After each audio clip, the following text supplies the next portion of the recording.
water bottle in my What you hand. talking about? Fuck out of here! I People thought being a water obvious. bottle was. I get them hoes Come right, down, and I don't pussy. watch Come none of them down, shows. Damn. come down, pussy. Damn. Yo, I'm going. What do you want? Oh, What are they? you know, I don't never get like. I don't know. So when he came down, I don't know. I don't get tested. Like it's very hard to test me. Yo, I'm telling you, I'm going. Oh, man. I just black out. So I'm waiting for the nigga. The nigga up there, he gotta come down the staircase, right? So I'm losing my mind. Right, like, yo, come there. Come. He had a bunch of niggas with him too. A bunch of Chicago dudes with him, right? So the cops thinking it's his. come I have to make and they form like a barricade. It's like 5 cops. They close the staircase so he won't come. He took too long to come down, by the way. Like, you know, when you see a nigga, you ready to tear him up. You down. Yeah. He's taking too long, right? And so when he comes down, he's in the staircase and he's trying to tell me like, yo, this ain't got nothing. Well, he was just talking crazy. He tested me to see if that joke was pussy. You know, a lot of niggas is pussy. They act So like you they sure he was tough, just but supposed to the stand catch- what up? Like he sounded. Hell no, it was at the height of the beat. So he's in the staircase, yo, I wasn't this and that, but he poked his head out just 1 second over the cops. Then, the nigga, what the? Come on. What he used? The father.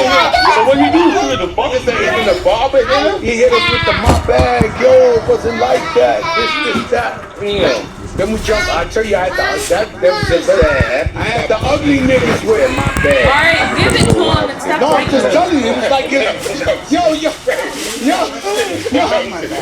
it happened. I never heard this story. It's the first time. I'm telling you the truth. That's great. Not believe it. You never heard. He What? You don't want to come up here. You're not using words. he can't come up here anyway. Because the nigga ain't down with the movement no more. He can't come up here.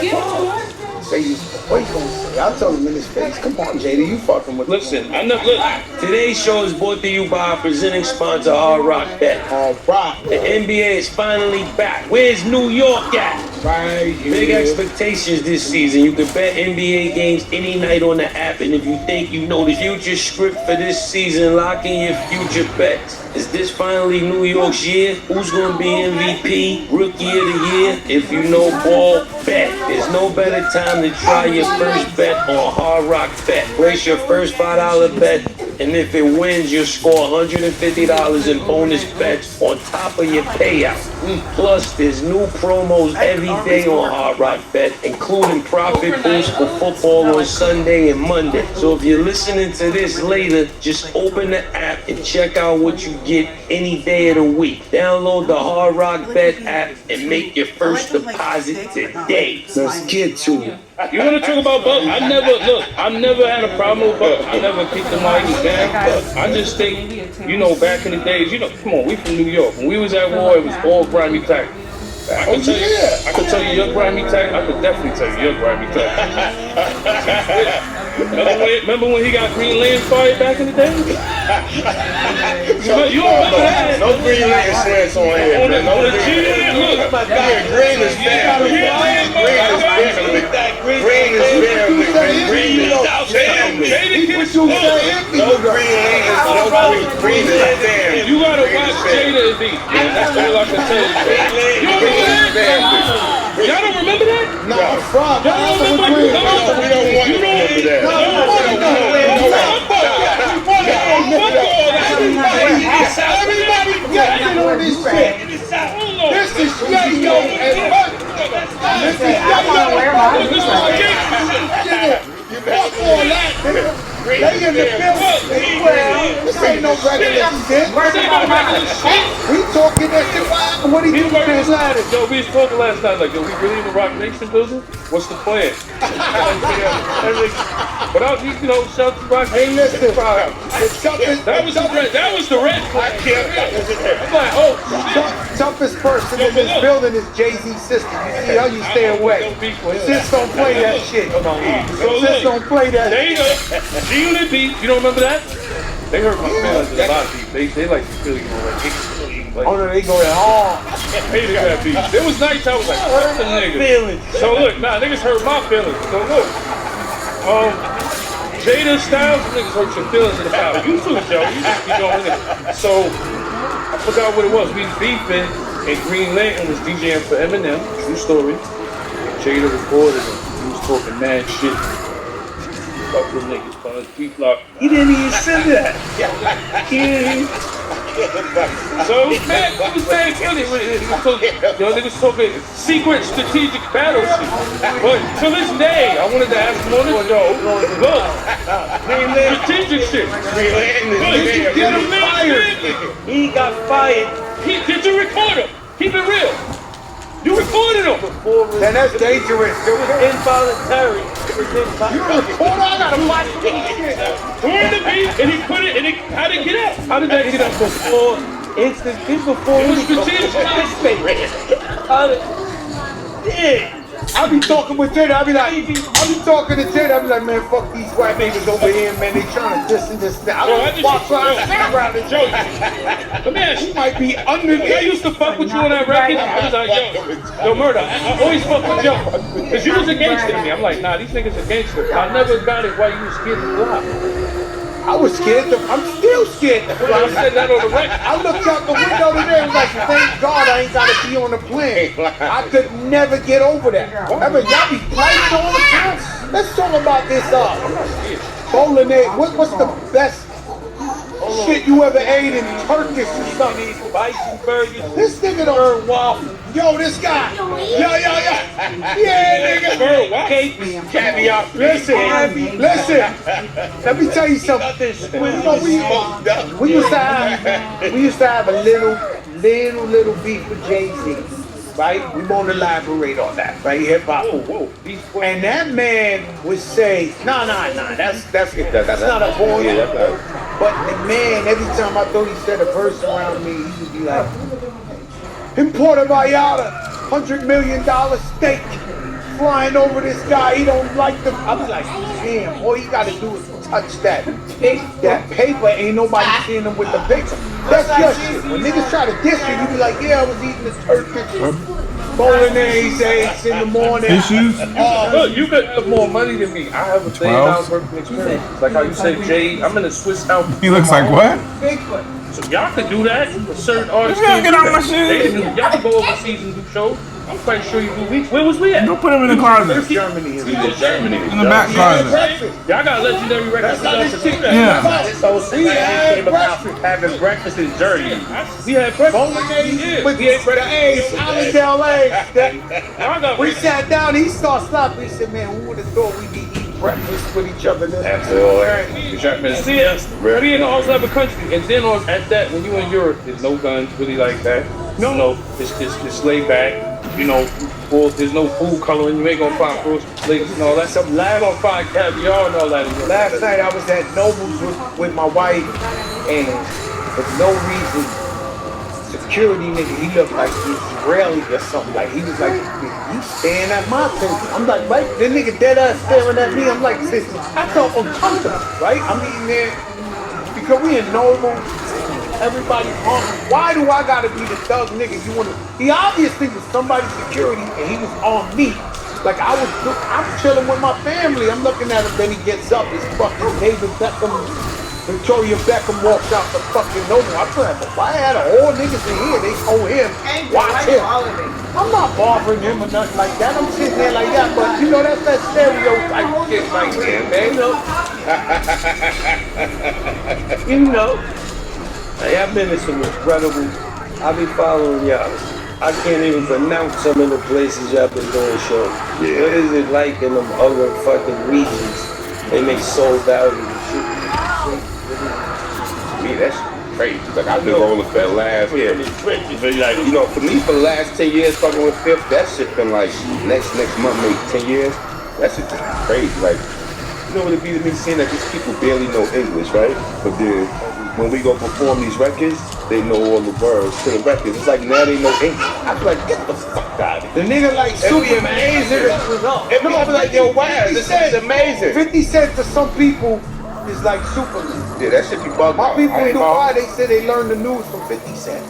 All they news in America, they tell me 50 Cent's the news. They watch him, okay, this is what's going on. And that's how they know in Dubai. 50 Cent report the new little kids.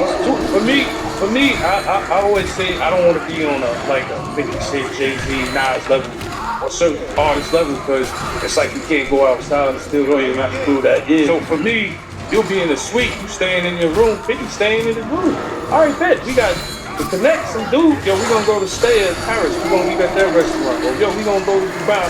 They got a fancy restaurant for us to eat. Or they want to go to Ski Dubai in the mall or something like that. So the bigger you are as an artist, I'm the reason Khaled got security. We went to Turks and Caicos. It was What do you say when a Jewish boy is kicked on the New York City sidewalk? When there are no words, there's what? only a simple gesture. Share the blue square and stand What do you up say, to Jewish what? hate. What? No.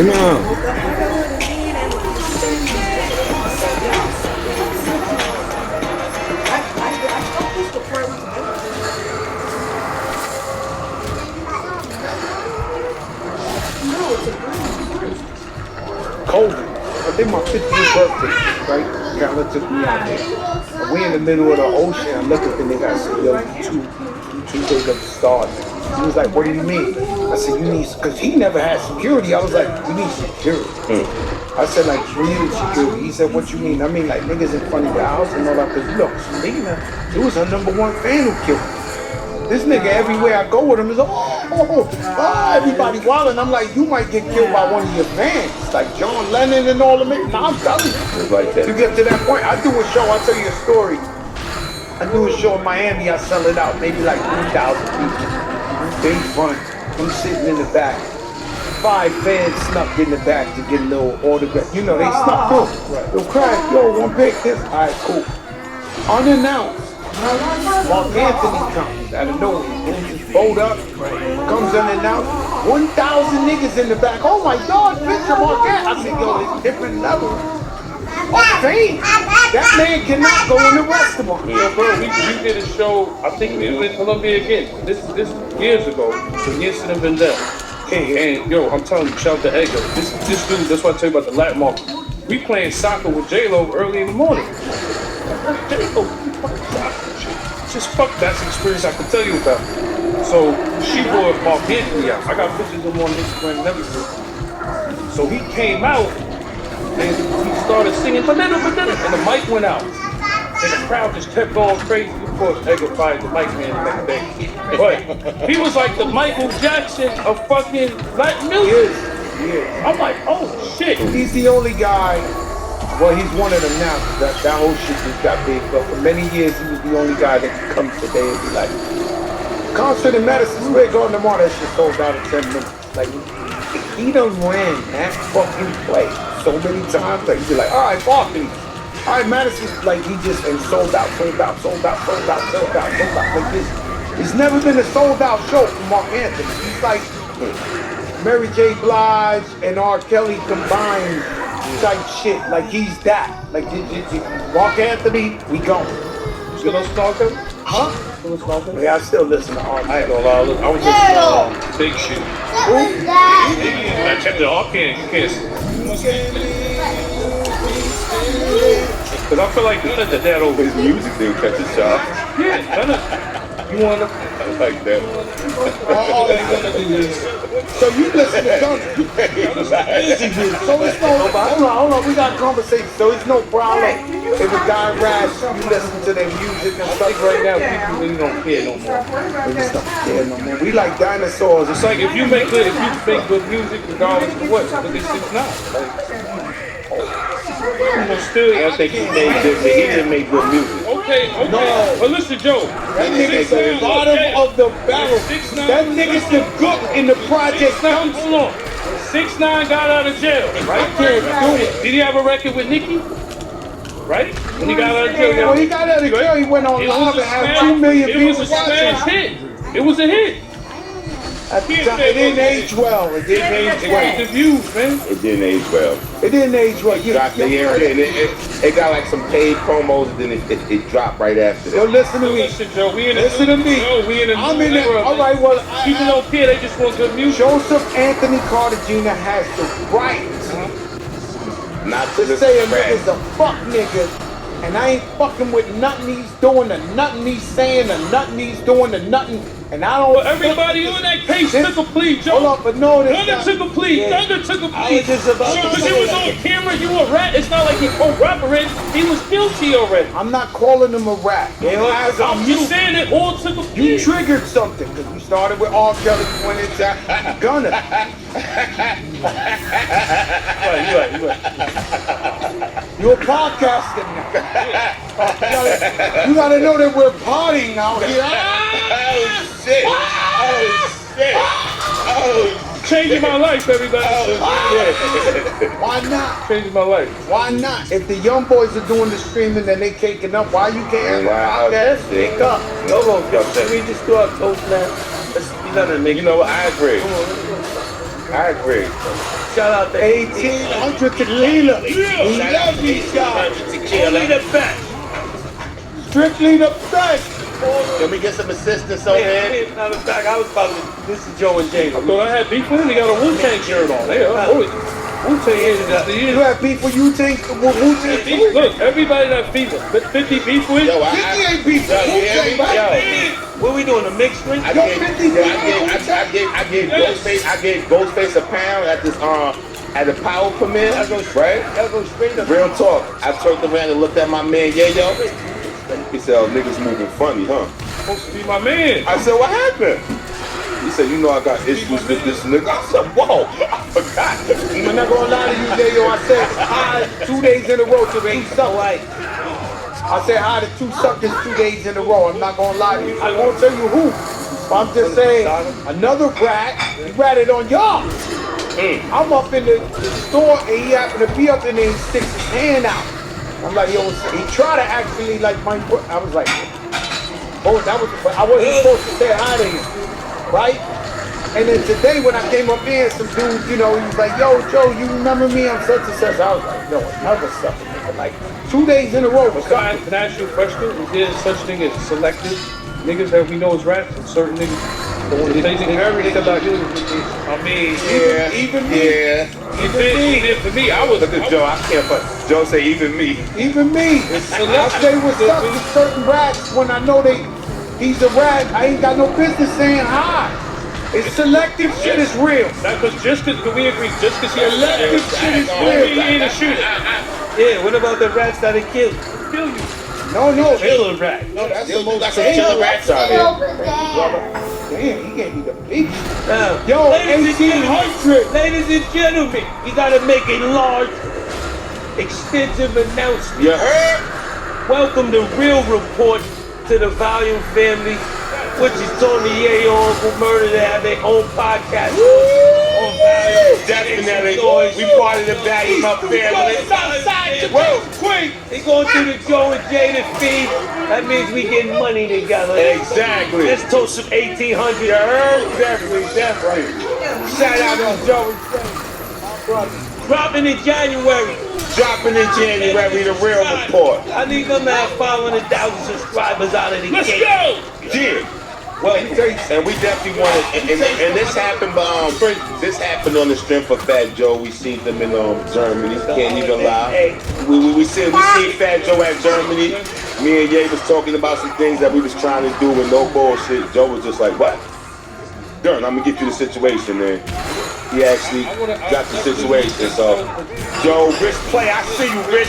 Shout out to Rich too, nigga. Rich players say G-Unit nigga. Hold up, They man. came, I don't want to thank me, because they came to me and said, what do you think about murdering Yayo? Oh, hold up. Shout out to my nigga Kiss, you heard? Shout out to my nigga Jada Kiss. Flowers for that. My business part. Damn, Joe, you ain't mentioned that, Joe. I'm just you ain't mentioned that. Joe be busy, man. So My job, I can't sleep right if I don't get my partner some money. I love it. That's my job. I love it. Okay? So I'm always thinking about my business partner and whatever we do, I can't have this shit fail. I can't have him walking in the streets talking like, yo, you believe I put in 6-8 months with Joe, man, we ain't making fucking dollars, this nigga, this. I need him to win because he believed in me, and I said, yo, let's do this. So I need him on the mountaintop. This is the papers, man. There ain't things we can do it, man. Now we doing it. Nah, y'all did that shit, man. Y'all did that shit. Y'all did that shit, man. Y'all did that shit, nigga. It ain't the best stretch. Get off the tape. Let me tell you something. I think. Yo, what's your dress plan? Fuck all that. What's your dress plan? I'm not spending all my money on that. You ain't gotta do that. You don't start it. If you don't sort this shit, don't start it. Go regular, you good. Get your set where you can smoke. Make this shit leisure for you. Well, you know what they always say about G's, y'all niggas they know how to dress. You man. Own shit or just wearing hoodies. These niggas is good with Under the 50. But niggas was not that Hermes shit and all that way back. Niggas was wearing a uniform. Yeah. So if you wearing a uniform, that's how the G-Unit supposed to sell it. Let's not talk about G-Unit fashion. Yo, listen. Yo, Murder. Oh, Let me tell you something. Yo, Murder. No. Cody. Yo, baby. You ain't fucking Yo, but with no, I do. Something I never understood, Murder. Something I never understood.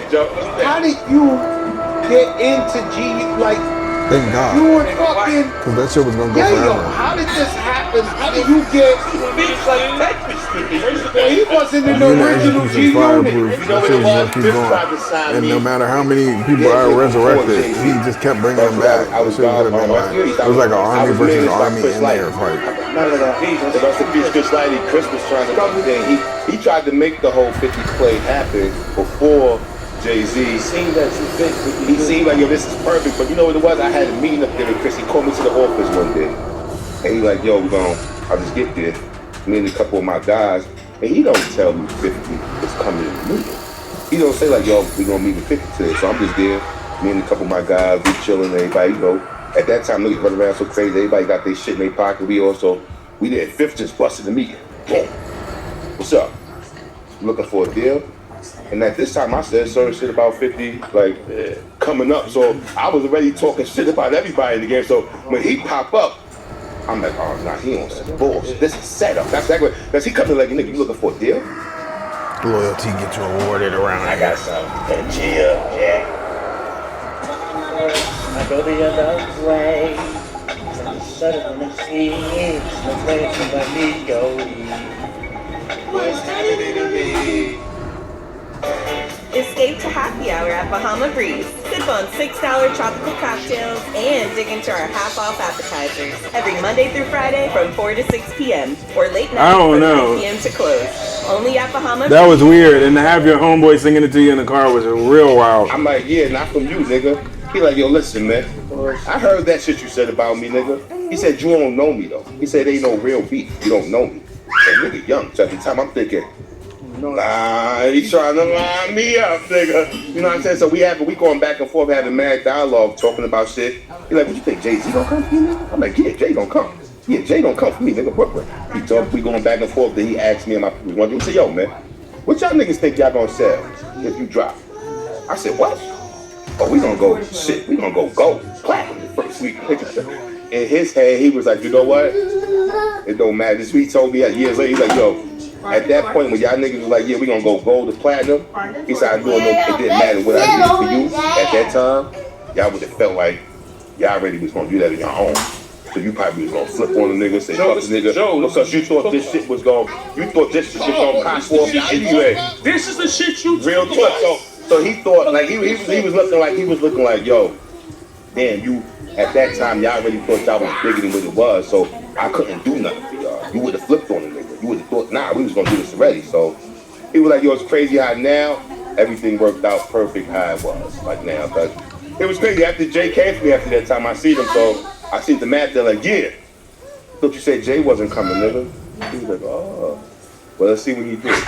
Cause I still had to go to Valley over. You know what I'm saying? So we still a bummer to each other. So he's like, all right, let's see what Jay do. I had the Brooklyn record. I'm feeling myself, nigga. Brooklyn record. I think I'm popping.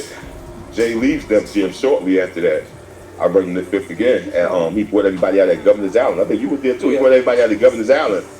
He caught me in the truck. Cause I didn't even know he was in the truck watching all the artists get on the boat. going to the island to perform. So 50 was just happened to be in the truck. So somebody came and said, yo, 50 want to talk to you. I'm like, where he at? He said, he right there in the truck. I get in the truck. He go, yeah, nigga, what happened with that Jay-Z shit?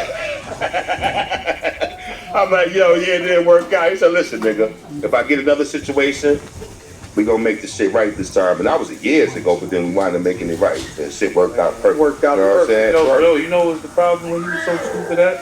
Yeah, this guy. Oh, he was 50 Cent. He was drunk. But you know what's crazy though, Brenda? I did. And that's it. We felt like just that. Like how you had Terror Squad and certain artists could feel like they all Fat Joe after a while. Same Niggas Jada. delusional, my nigga. No, you're right. No. So he was delusional. The bag You was felt very like that. You felt like that The though. bag was So, still full. he understands it now, just like you. We all understand it. Me, I always knew my position. I was number 2. My brother was number 1. I hold the door for him. I don't give a fuck. I'm not lying. The umbrella for pun. I don't give a fuck. I know my position. Definitely. I've always played. Right now, I could play my position. Right now, if a Billy come and be like, yo, you find the whole show with Jada, but yo, you gotta. I know my position. Give me my 100 million. I know my position. Niggas say, give me 100 million. Yeah, I know my position. Oh no, I got nah. I got heat. It'd be hard signing artists and having artists because they start feeling like, you know what I mean? Like They the most ungrateful niggas. How How about hip hop? Right, hip hop. If we talk about hip hop in a whole, Oh man, you want to get into that for real? It'll be a debate in here. I don't know what what you think I'm talking about. Oh, I was. You don't even know. Yeah, let me hear. Go ahead. Let me hear him, Jada. I was gonna say like. Fucking yayo. Like for me, like one of my biggest debates on Nori shows was when niggas said Ice Cube was better than Biggie, right? So I just be looking at, like I heard DJ Self say, yo, Ice Cube better than Nas. So I be looking like, No, you delusion. I just be bugging because like I'm always gonna give my honest Ice opinion. Cube is one of the greatest ever lived in the history of mankind, but better than Biggie. Look, I got Biggie at number 1 and maybe number 2. I got Biggie. You rap, but you know what I mean? You rap with Pun. So for me, like when I'm out of town, I'm arguing with Slim Thug backstage on tour. And the first thing, they always use this one line against Biggie that just keep me tight. You look so good. I'm so good. Suck your damn shit. That's the only look. In the world of investing, a beast lurks between the numbers. Some watch from the safety of the sidelines, but others This is about to be a slaughter, bro. ride that one-ton rowdy. The original ball. If I can't kill these niggas, they're not gonna kill them. You stand now. I'll be very surprised if these little niggas that I got killed in That was poor. So look. Yo, B.I., I don't know if you know how I'm shit basically changed out out there. there before I had this. so much problems in the West. Yo, you Just to tell give him. myself a You see, chance. B.I., you say, B.I., we could have helped you. Ozempic came out after you left. Check this out. That's how Illy was. He died mad years before Pawsey even been it. Yeah. Yo, but listen what I'm saying though. You see B.I. out there, you be That's like, the yo, only B.I. man. line that people use when they talk about Big. So you You know, but he said outta he here. looked so good. Didn't that come from like a comedian or something like that? It don't matter. Old school Richard shit. Pryor, yeah. But that's the only Yeah. I fight for New York. When I'm out of town, I fight for New It's York. like I'm the arguing with Fed. It's like the Fed. Well, I'm not- We don't Yeah, I'm not- facts. I'm gonna keep it real with you. I'm a New Yorker, but if you nice from anywhere, I give it up. On the left Yes, level. yes. You know what I'm They saying? give it up more than with the Mecca. I'll I give take it up. us against anybody. Thank you. Of course. Of course. But what I'm saying to you is, Anybody. Right now. you know now the way they try to switch, they try to act like Eminem wasn't the greatest that where he came out. Illy's that nigga. If you don't know that, then you. Yo, well, just let me ask you a No question. excuse, You don't hear them saying that? I hear stupidity. You don't know what Eminem. 1800. I'm better at tequila. He started to speak with fluidity. This guy, you know, this guy is. Judgment Day, a colossal global showdown between boxing's biggest disruptor, international superstar and WBA 14th ranked cruiserweight, Jake El Gallo Gallo del Dorado. Pere puñeta. 12-1, 7 KOs, and 2-time unified WBO, WBA, and IBF heavyweight world champion, Olympic gold medalist, and knockout machine, Anthony A.J. Joshua. He's 28-4 with 25 knockouts. Woo! The matchup unites Jake Paul, the sport's most watched fighter, whose showmanship has redefined modern boxing. Think I would cut up a whole bag of mushrooms just to put it on one sandwich?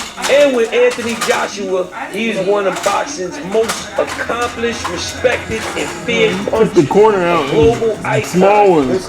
White unified the heavyweight division and has headlined sold-out stadiums across the UK and beyond. Jake Paul faces the most dangerous and defining fight of his career against Britain's 2-time unified heavyweight world champion and Olympic gold medalist Anthony Joshua in a professional heavyweight mega fight scheduled for 8 3-minute rounds with 10-ounce gloves.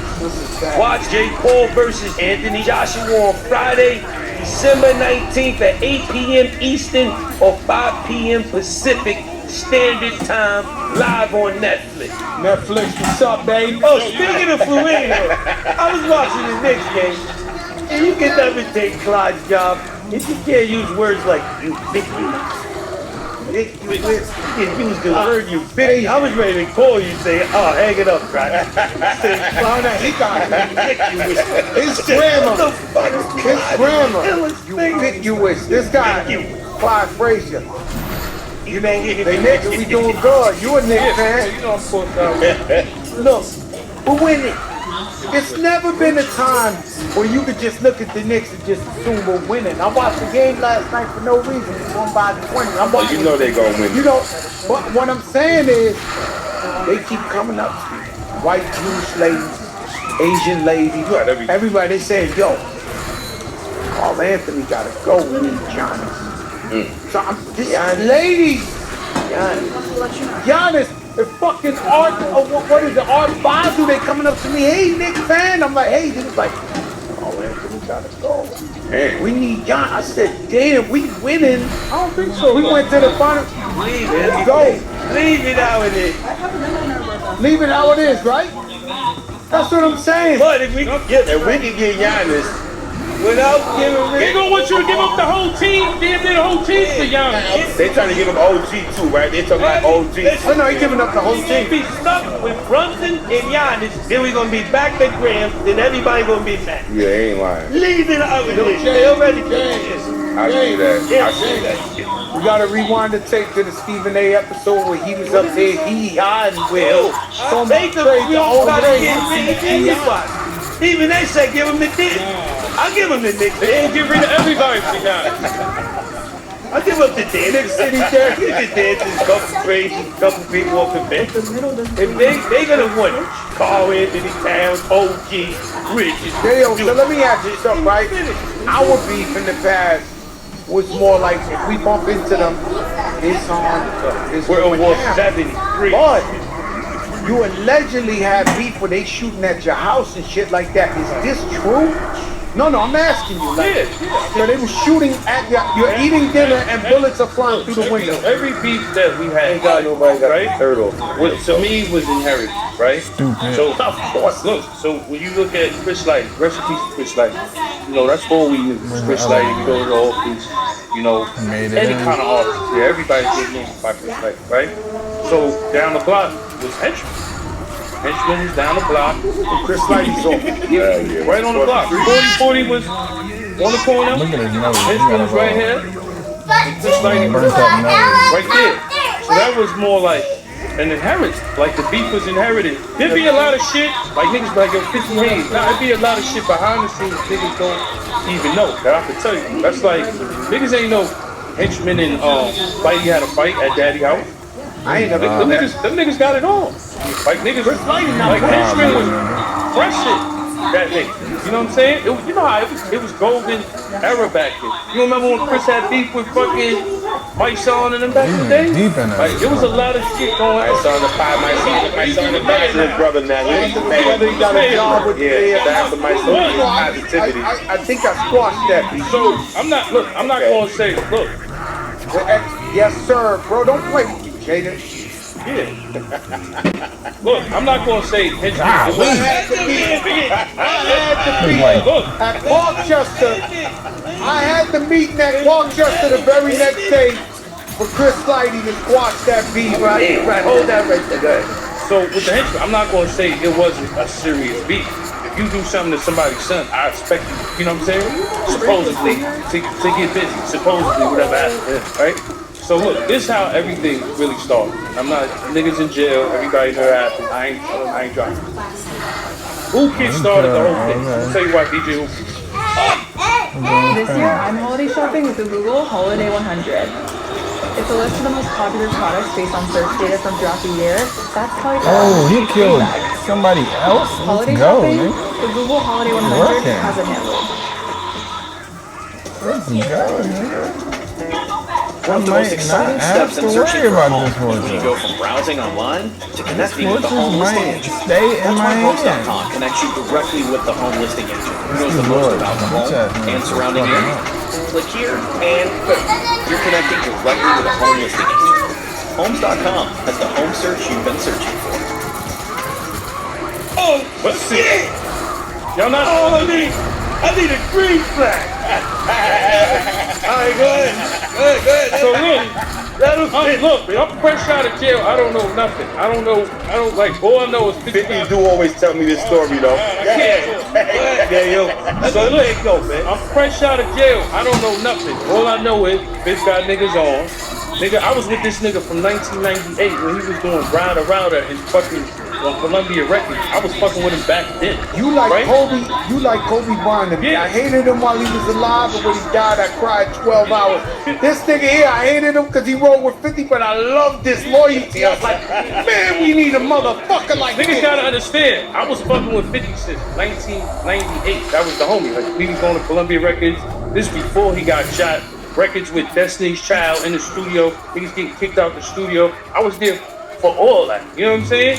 So that's just the homie. That's the first nigga. I'm a hood nigga. The first nigga went to Mexico. I think it was the Deep Cover soundtrack he was on. Rowdy. Back there. And he went to Kid Boom. I'm like, man, one more. With DJ Who Kid, I'm fresh out of jail. Niggas give me a Bentley. I got jewelry. I got the Jacob watch. Fur. I'm fur on. I'm fucking running through Brooklyn. Doing this yet? All of Doing this yet? Fur on. Look, I'm taking chances that I could have got smoked any day. I'm like in Fort Greene. I'm in the Blouses.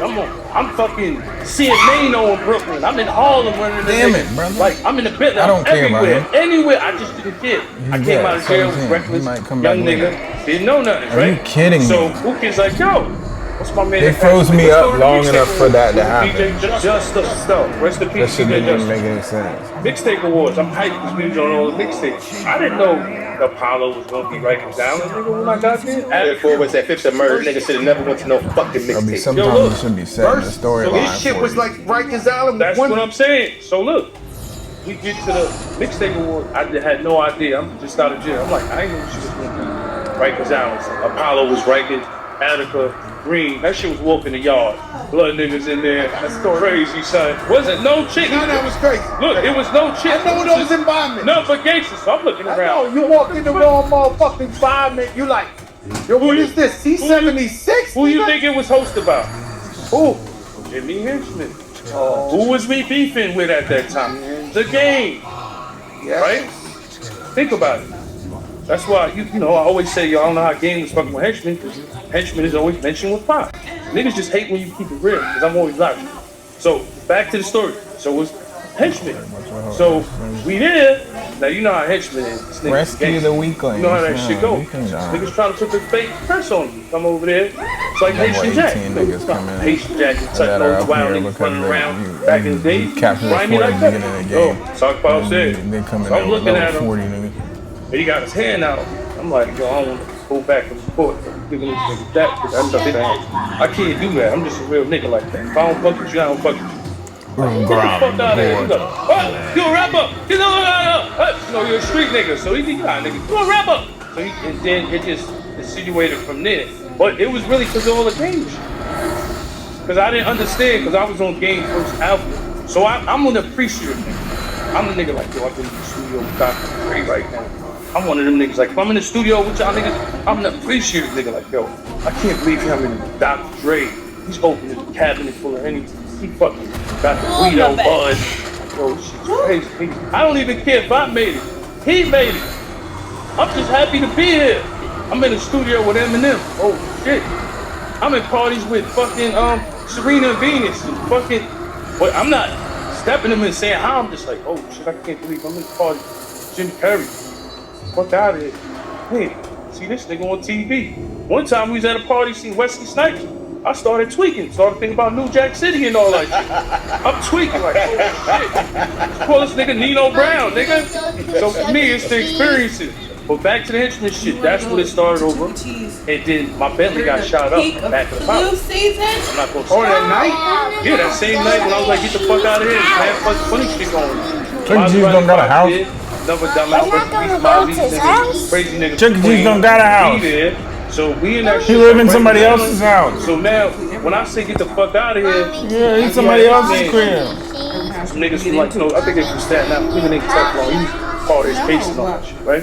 Words was being said. So my man Kev, he was fresh up north, going like 14 years. So one of henchman mans had like a bottle behind him. So my man turned around and said, what the fuck you do that? I was kind of surprised. You know how nigga did 14 years?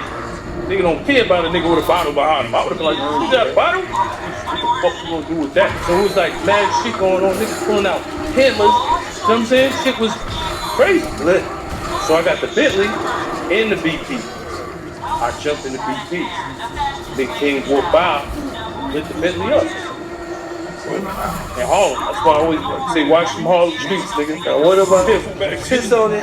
What about if they set your BP on fire and you had time to call the fire? My man's had the BP.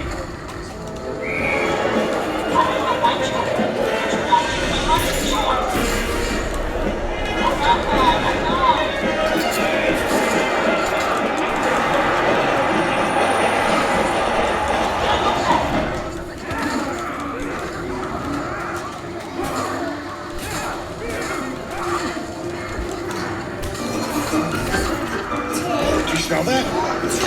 It smells like Pecco catered this year. Yeah. 'Tis the season for salmon. And niggas shot up the crib, hit up the BP. Monster shit. They shot up his windows and Monster was bugging because he was beefing with niggas and he moved to Staten Island but still was in the hood. And it was crazy because the nigga that was henchman man was from Staten Island. So he'll drive my Bentley and had a Bentley there, so niggas knew. You know what I'm saying? But he was that. Yeah, niggas knew like so niggas shot up his window, you know, and like set the garbage on fire. That shit was crazy. There was a whole bunch of shit, I ain't gonna lie. That henchman shit was like, that shit was like, you guys got some serious beefs out there. Ours was the lightest one. You know what I'm saying? Y'all niggas was out here. I'm like, yo, I see these guys got a lot of problems out here. My best friend that ever lived, I got the only tattoo I got is Tone Montana. Tone Montana. Fly, he was similar to 50 Cent. Like Fat Joe, believe it or not, is a tough guy, but I'm a guy you could talk to and get it. You can squash it with me. I'm a diplomatic guy. This guy had beef with everybody we ever knew, loved, whatever, and I understand. I gotta stand there and be like, yo, Tone, this. Like, yo, man, fuck that, my nigga. You know this, that. And I'm standing there in the hallway with him. I'm like, this niggas we know and all that, and it gotta happen. There was only one time I folded on him. My man, rest in peace, Black Dave. I mean, we was in kindergarten together. Tone started arguing with. I mean, we brothers. Like, I mean, like, I wanted Black Dave. Yeah, Tone Montana, my best friend in the world, but Black Dave, I wanted him to marry my sister. Rest in peace. This is my brother, right? And then Tone started arguing with him, but Tone do. Allegedly that, he don't do this. Like, Dave cop these, we used to call him Slam Master. So I said, yo, Tone, so Dave don't care. He's not scared. He don't think you're gonna hit him. We from the same hood. He's like, yo, Tone, I'll fuck you up. And I'm there in the middle. I'm like, yo, let's leave it alone, this, that. So Dave grabs him, slams Tone, and Tone looking at me like, yo, you ain't gonna give it to Black Dave. I was like, phone. I can't give it to You Black ain't give it to Dave. Black But like, Dave? like, this nigga wants you to give it to everybody. Like, and we have special languages where the nigga can smile at you and he lining you up. Yo, got that bean. Yo, like, we had shit that you didn't even know the shit was coming. I be like, yo, got that bean. Like, that lady, that black lady had that. You gotta think how brand new it was back in the day. Even like the job shit, like Sony Studios back in the day. She I let was out there for another that. podcast. Like that was a crazy experience because you had both studios. You had a studio on this side, studio on that side. Y'all remember that? That this block, whole time, what was it, 28th I've just Street? been saying little That stuff shit, to 28th. like rage You never people. know. To get you to say something. Because I have the receipts. Well, you need and I know money that to you be lying. enough So I'm just trying to get you as many times as possible in this live, like on live television, or the podcast, Scooter, or interviews, whatever it is, for you to keep lying over and over again. And apparently she just dropped the episode with all the receipts on that bitch. And who said it? I know And everybody why think I said it? got no that, but And who I set be him up? standing there with $2 million. And why she came to him the couple of days before, 2 days before he was unalived, and who might have done it? Because we all know at this point that it was the guy that they tried to save. Everybody knows that. They just paid that family so they could go ahead and offer your son up. They're trying to say that his ex-head of security was in cahoots with his wife, and he found them at a hotel and had the footage. And when he came to the black woman and said, I've been betrayed, that's what he was talking about. By his security guard? His ex-head of security.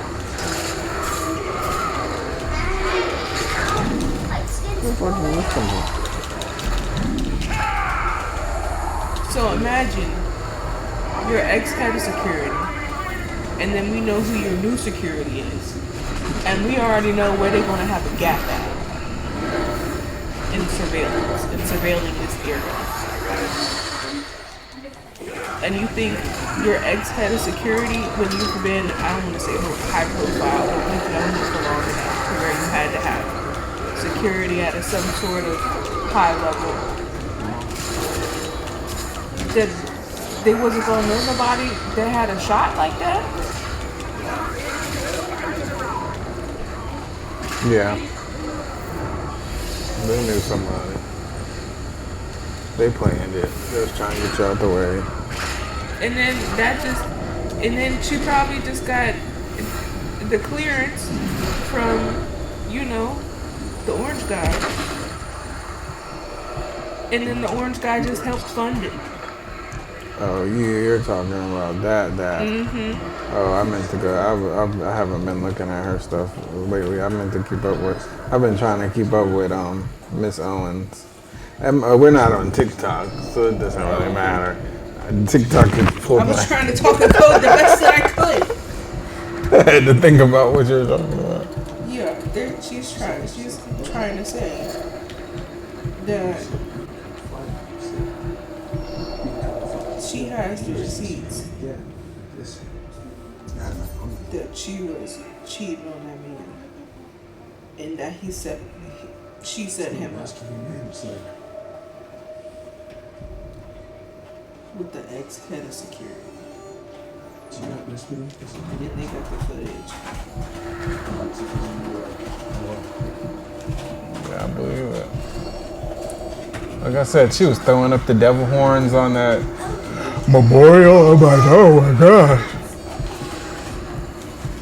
So when you say Lord, you mean Baal, huh? Every time you say Lord, we follow the Lord in my house, you mean Baal.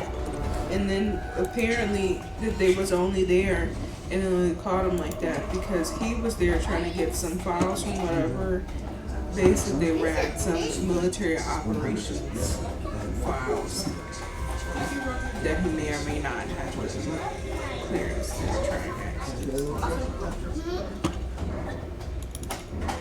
So he just was in the wrong place. Huggies wrong front time. blow up blocker versus Into chocolate syrup. Will it blow out? Ew. Ta-da! Huggies Little Snugglers, the only leading brand with a front Chocolate syrup. Will it blow out? Crazy. Crazy.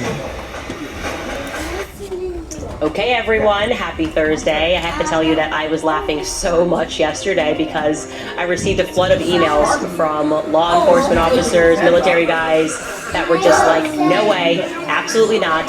That's where I draw the line. The bomb dogs missed the gun. Apparently, for people who work with bomb dogs, this is more of an offense to their intelligence than the Man of Steel net. Like, it was just a bridge too far. This is where they are drawing a line in terms of Fed slop. Anyway, we have another unbelievable episode for you guys here today. I thought long and hard about whether to bring on the eyewitness from Fort Huachuca. And I think when we speak to him today and he gives you his testimony, you will, of course, understand why. I am always honored to have any person that serves in our military, especially honored to have him, given all that he has lived through, despite the firestorm that I know that both he and I are about to endure. Welcome back. Probably hearing it out the daggone headphones. Let's watch Graham. Mommy, I told you about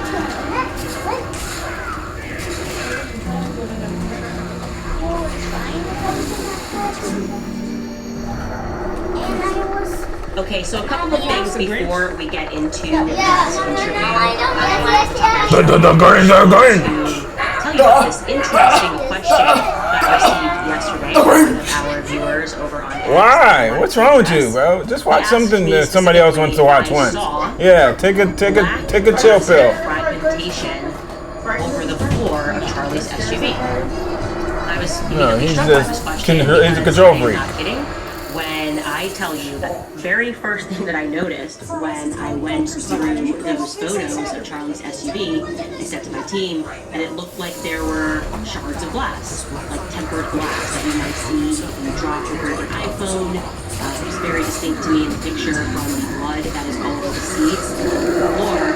I was like, oh, maybe like someone broke a window or something, and then I sort of put it out of my mind.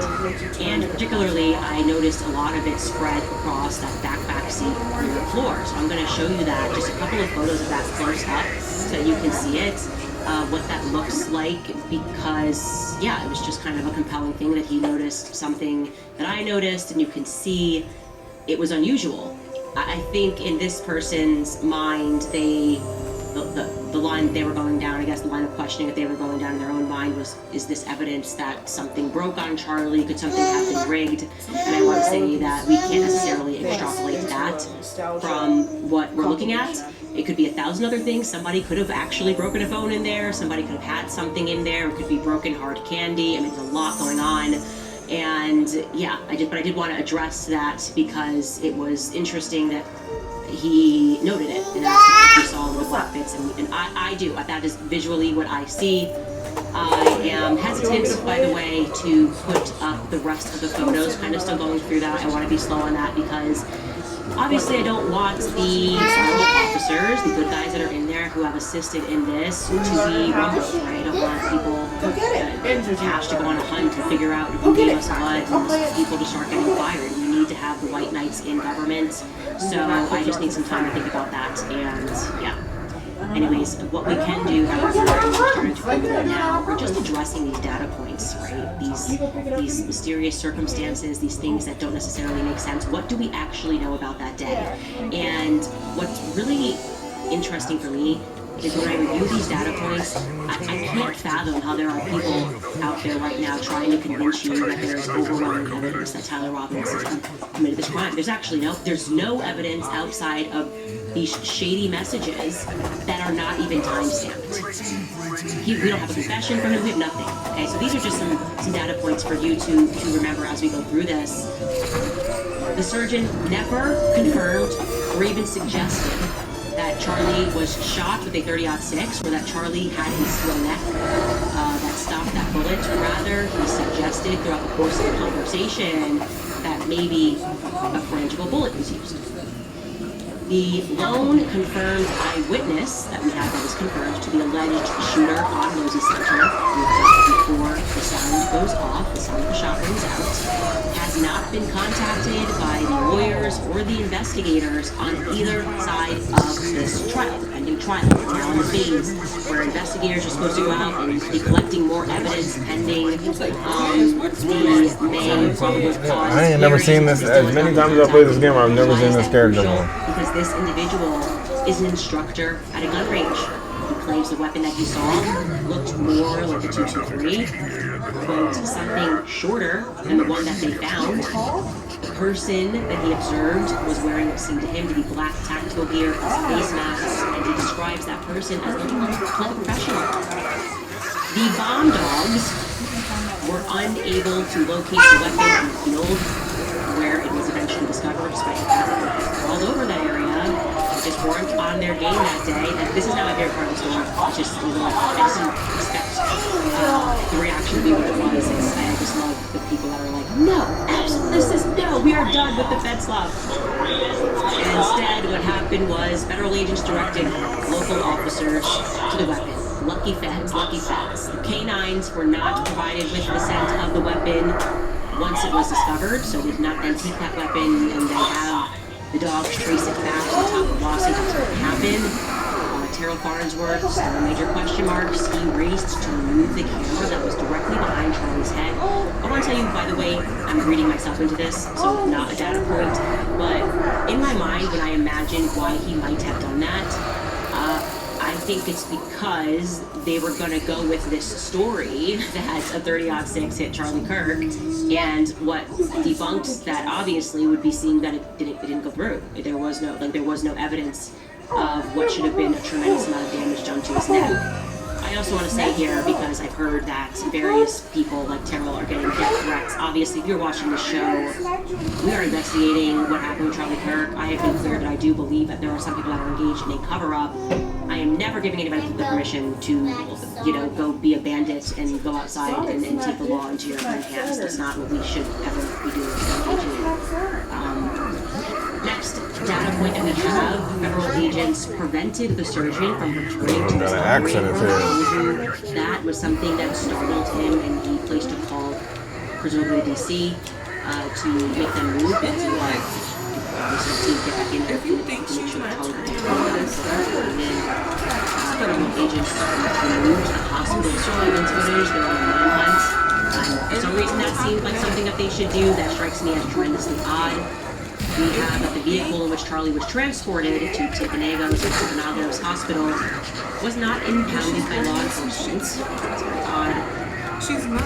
And there were multiple sets of prints on the weapon that was found. And I did not share with you, but I did know this for some time. That I can confirm this to you. She's going to say it on the podcast. They got the prints of Tyler Robinson on this gun.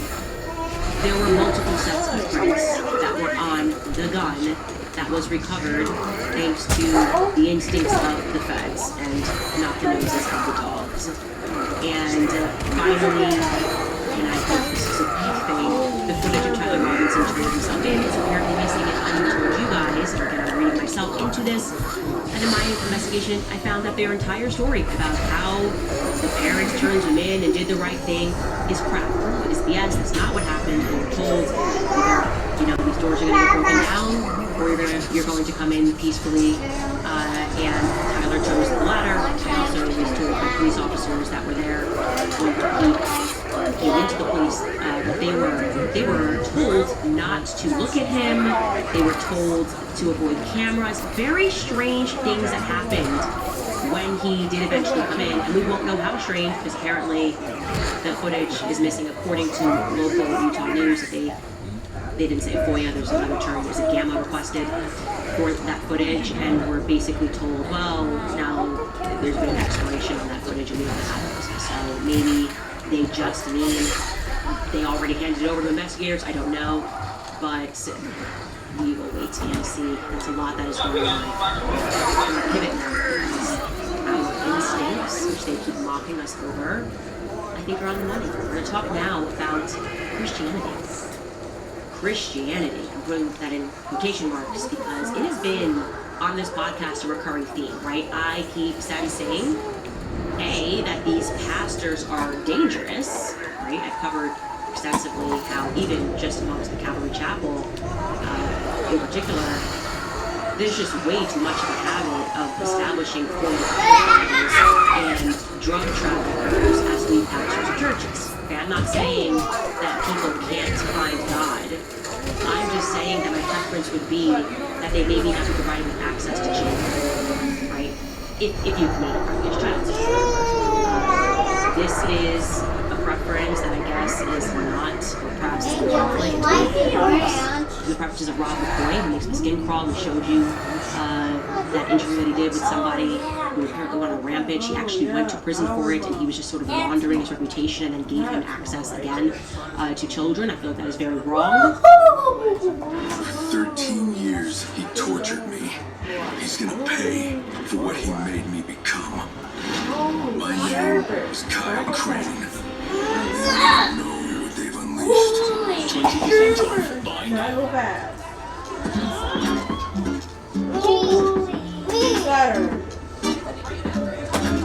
Stop it.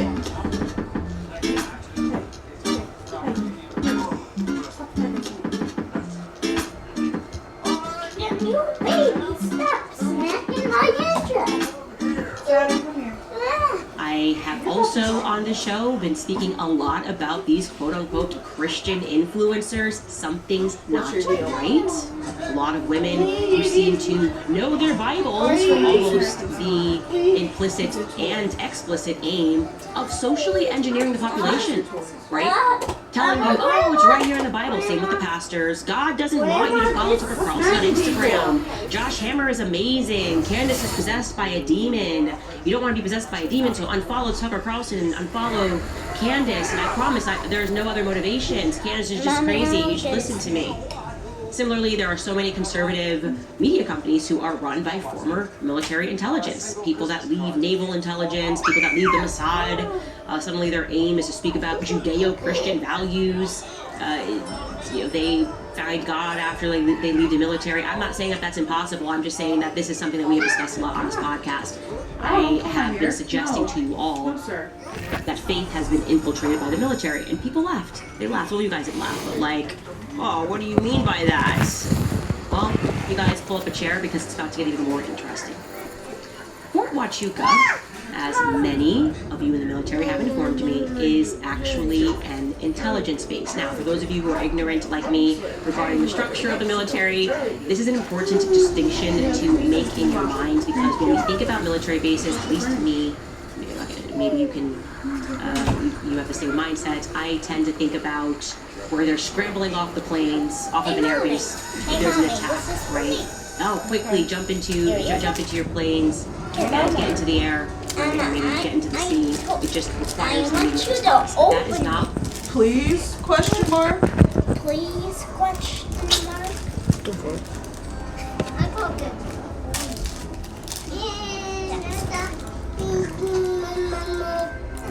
What, you gonna ask your brother What? you want? It's assets.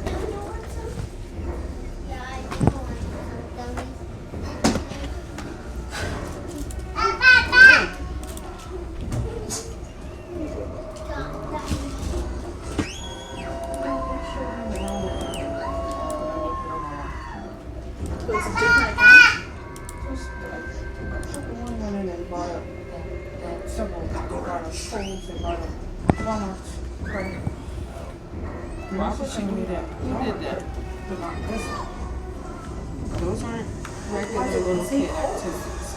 This one says go to now scan that QR code and pop up Walmart. Pop up the Walmart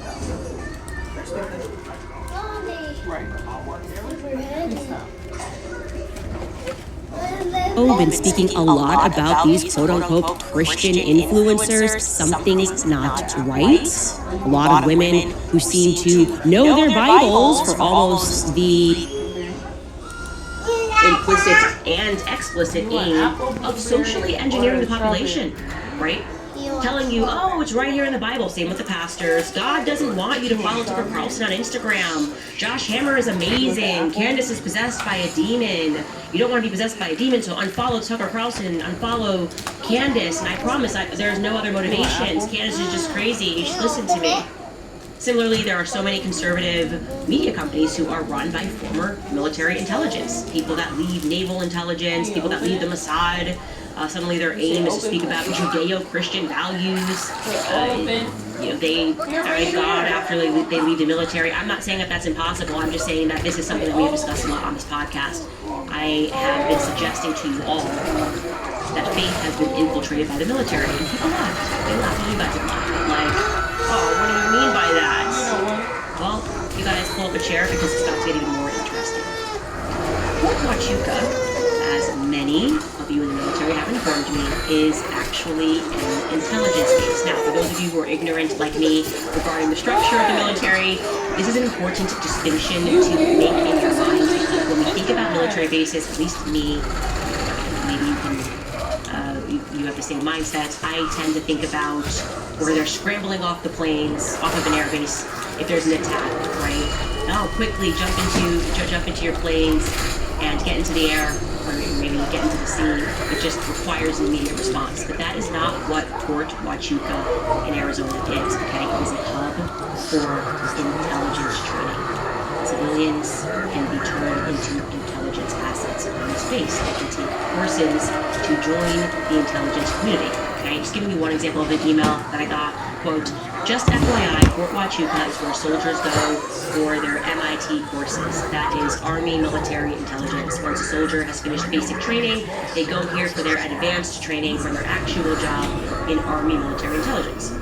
Okay, now, among the many emails that I received regarding what sort of intelligence courses take place, I was absolutely floored when a person who grew up and lives just outside of the base in Sierra Vista told me something. I'm going to retell the story to you, and I'm going to paraphrase a little bit of this so that I protect their identity. Basically, their story begins in May of 2013. They are two recently baptized Christians. Like I said, they grew up in this area, Sierra Vista, and they decided they were going to pour their savings into starting a gym. Now, of course, because it's a gym that's located off base, they had a lot of clientele who happened to be associated with the base. And one such client was a woman that they met, a couple that they met that were on fire for the Lord, right?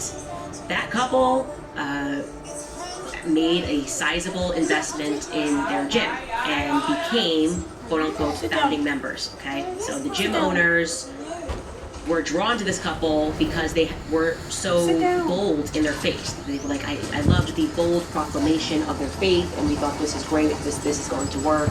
They accept money from them. So you can imagine that they were then completely surprised and shocked when this couple, over time, effectively staged something akin to a hostile takeover of their company, undermining them while pretending to be their friends, going behind their backs, propositioning other gym members. I'm going to be clear here. This is obviously allegedly. I'm going to say allegedly here. The couple almost lost everything in the process, and they had to start all over again. Now, what was once the fastest growing gym in Sierra Vista, suddenly they were forced to relocate and downsize their company entirely. So now it's 2015. They are in their new, smaller location of a gym, and I'm going to read this next portion of the email that I received verbatim. Again, allegedly, because he names an individual who I do not know. I've never heard of this individual, but I feel it is relevant because I'd like to learn more. The email continues, quote, "We were struggling." This season on Pluto TV, family vacation. The holidays are brutal. Get the blockbuster movies you can stream for free. Season Phoenix on Pluto TV. Stream now. They know. Meet Stello, the enterprise-class data replication tool designed to simplify complex data pipelines. With over 30 years of experience, Stello is uniquely positioned to bridge legacy systems with modern analytics. Sometimes barely making rent, but still serving the community, including military students who came through for 4 to 6 month training courses. Okay, I'm going to stress that again. We've got all these students that are coming in, and their training is lasting between 4 to 6 months, so they're signing up for this gym. Back into the quotation. One morning, I noticed a female military member lingering after class. She was visibly distressed, so I kept the gym open longer than usual to give her space to talk. We ended up conversing for about 45 minutes, and what she shared with me has stuck with me ever since. She said she, quote, could not take it anymore. When I asked for details, she explained that her stress was coming from a class that she was taking on Fort Huachuca, taught by none other than Bruce Bevins. My ears perked up when I heard his name, as I immediately remembered the incident with his wife. This young woman described Bruce as, quote, the most evil man that she had ever met. She then revealed something that I wasn't expecting at all. The class's objective was to teach military personnel to infiltrate Christian groups and organizations through covert psychological operations. The training focused specifically on deceiving Christians. At the time, I didn't fully connect the dots. Our gym was and still is an openly Christian faith-based organization. Looking back now, I have to wonder if the infiltration and the destruction of our gym was actually a training exercise or field assignment. I also wonder if the distressed young soldier was sent to our gym on assignment from Bruce, but couldn't follow through with her objectives and instead chose to confide in me. There were other students who will corroborate this type of training. 2 military students, both named blank and blank, I'm redacting that, passed through our gym during this same period. They shared similar stories but seemed much more advanced in their training. On one occasion, after I asked what was so funny in the back of my class, they privately shared that they had just returned from an overnight field training mission with very little sleep. Their objective had been to deceive civilians in Tucson, about an hour north of us. They practiced at local bars and public venues, unsuspecting people, telling lies, remembering those lies, and maintaining their false personas without, quote-unquote, breaking character. They laughed about their conquests while working out at our gym. Now I got the impression that their deception sometimes extended to sexual encounters with their targets. At the time, I found this disturbing. I did not know what to make of it. Now, 12 years later, and watching the situation unfold with Charlie Kirk and learning that some of his most trusted people may have been trained operatives who infiltrated Turning Point USA, these memories suddenly seem significant. You mentioned previously that there was a strange military background connection among some of the people involved. I am now wondering if instructors like Bruce Bevins trained some of these individuals before they infiltrated Christian organizations like Turning Point USA. Hey, Andra! Now, Hey, obviously Andra! cannot confirm just yet. Hey, Andra! Sure, after the show, we're going to get a bunch of emails and allegations against Bruce. Again, I have never heard of this individual. What I can say to you is on a guttural level, I do.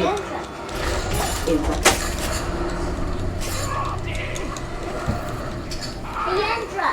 Hey, Andra! Catch this cat! You said someone would defile us.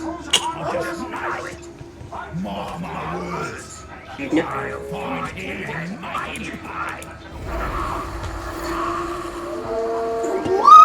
I kept saying something when Faith suddenly infiltrated, and something happened to this organization. And I feel this email is a big piece of the puzzle. You played a part in these exercises on Fort Huachuca base where you were learning instructions about how to be a good little Christian, to infiltrate and potentially to overthrow a Christian organization. And maybe you're having some second thoughts about your soul and you'd like to speak to me about it off record, please email moretips@CandaceOwens.com. And I would also like you all to remember that we suddenly have been experiencing wall-to-wall panic ever since we mentioned Fort Huachuca. We saw this. The articles right now are unhinged. They are just doing fiction. The panic button was pressed when we mentioned Fort Huachuca and the alleged meeting that happened on the morning of September 9th. So, and by the way, for those of you that thought this person was making it up, he was apparently not familiar with metadata. I don't think he was, and he had not sent me the photos that he took that morning on the base. And he tells a story. I stepped outside of that copy. Well, because he thought he was going to write, and I'm laughing here, going to right the wrong of his past, podcast, he was sort of documenting himself while he was on the base. So he sends me over all this stuff, and I literally was able to confirm with the metadata where he was, exactly what time it was, and see the background, obviously. And it's just a fact, okay? It's just a fact that this happened. He was there. I was also able to establish it because that was like beyond a reasonable doubt. Now, when we get back after this brief break from our sponsors, we are going to bring on, and this is his new name, Mitch. I told you about who he believes he stumbled upon in that meeting, and I think that we need to focus on that.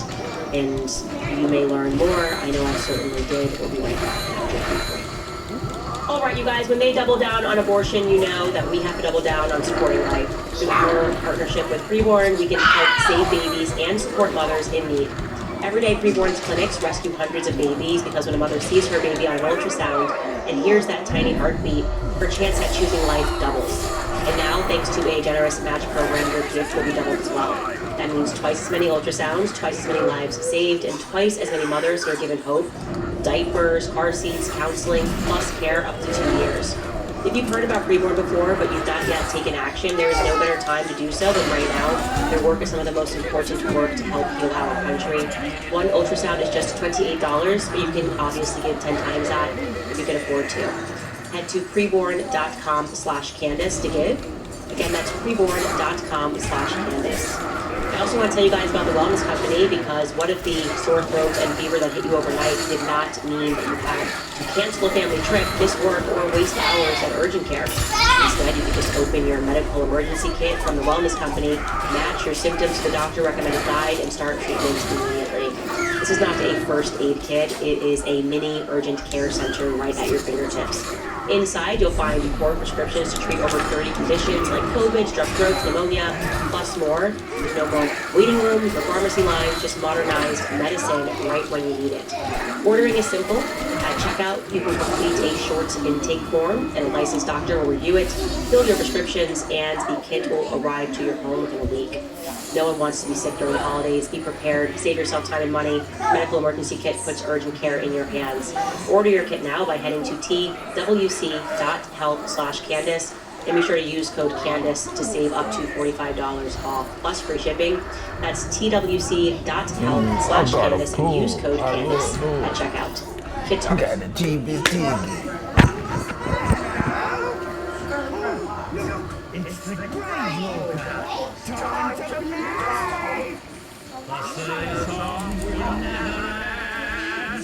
Revealed tax system, the IRS.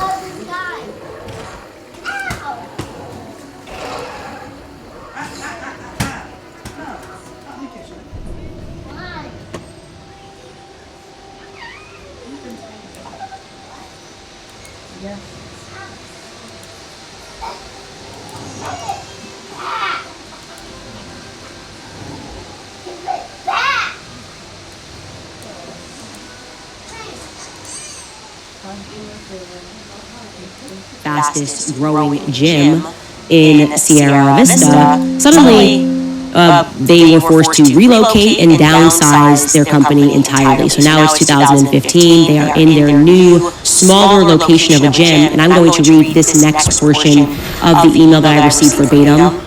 Again, allegedly, because he names an individual who I do not know. I've never heard of this individual, but I feel it is relevant because I'd like to learn more. The email continues, quote, "We were struggling, sometimes barely making rent, but still serving the community, including military students who came through for 4 to 6 month training courses." Okay, I'm going to stress that again. Got all these students that are coming in, and their training is lasting between 4 to 6 months. They're signing up for this gym. Back into the quotation. One morning, I noticed a female military member lingering after class. She was visibly distressed, so I kept the gym open longer than usual to give her space to talk. We ended up conversing for about 45 minutes, and what she shared with me has stuck with me ever since. She said she, quote, could not take it anymore. When I asked for details, she explained that her stress was coming from a class that she was taking on Fort Huachuca, taught by none other than Bruce Bevins. My ears perked up when I heard his name as I immediately remembered the incident with his wife. This young woman described Bruce as, quote, the most evil man that she had ever met. She then revealed something that I wasn't expecting at all. The class's objective was to teach military personnel to infiltrate Christian groups and organizations through covert psychological operations. The training focused specifically on deceiving Christians. At the time, I didn't fully connect the dots. Our gym was and still is an openly Christian faith-based organization. But looking back now, I have to wonder if the infiltration and the destruction of our gym was actually a training exercise or a field assignment. I also wonder if the distressed young soldier was sent to our gym on assignment from Bruce, but couldn't follow through with her objectives and instead chose to confide in me. There were other students who will corroborate this type of training. 2 military students, both named blank and blank, I'm redacting that, passed through our gym during this same period. They shared similar stories but seemed much more advanced in their training. On one occasion, after I asked what was so funny in the back of my class, they privately shared that they had just returned from an overnight field training mission with very little sleep. Their objective had been to deceive civilians in Tucson, about an hour north of us. They practiced at local bars and public venues on unsuspecting people, telling lies, remembering those lies, and maintaining their false personas without, quote-unquote, breaking character. They laughed about their conquests while working out at our gym. Now, I got the impression that their deception sometimes extended to sexual encounters with their targets. At the time, I found this disturbing, but I did not know what to make of it. Now, 12 years later, and watching the situation unfold with Charlie Kirk and learning that some of his most trusted people may have been trained operatives who infiltrated Turning Point USA, these memories suddenly seem significant. You mentioned previously that there was a strange military background connection among some of the people involved. I am now wondering if instructors like Bruce Bevins trained some of these individuals before they infiltrated Christian organizations like Turning Point USA. End quote. Now, I obviously cannot confirm just yet. I'm sure after the show we're going to get a bunch of emails. The allegations against Bruce, again, I have never heard of this individual. What I can say to you is on a guttural level, I feel this is accurate. I do. It is what I have noticed. It's what I've been pointing to you all year. Many of these pastors are behaving like operatives, and many of these Christian influencers are behaving like operatives. And I keep telling you that all roads, including the Egyptian, here, Israeli, planes, lead to the front door of Turning Point USA Faith. I kept saying there's something when Faith suddenly infiltrated and something happened to this organization. And I feel this email is a big piece of the puzzle. Okay? So if you played a part in these exercises on Fort Huachuca base where you were learning instructions about how to be a good little Christian to infiltrate and potentially to overthrow a Christian organization, and maybe you're having some second thoughts about your soul and you'd like to speak to me about it off record, please email moretips@candaceowens.com. And I would also like you all to remember, Guitar Center has the best gifts for every musician. Save up to $110 on high-quality Shure gear. Hurry to grab a gift or treat yourself, because these deals will be gone before you know it. It's 12 hours deep into the night shift, and you're literally holding a life in your hands. Your focus steady, your touch precise. We see you, and we build for you. Tools designed to do their job reliably and, above all, predictably. Because your job is anything but.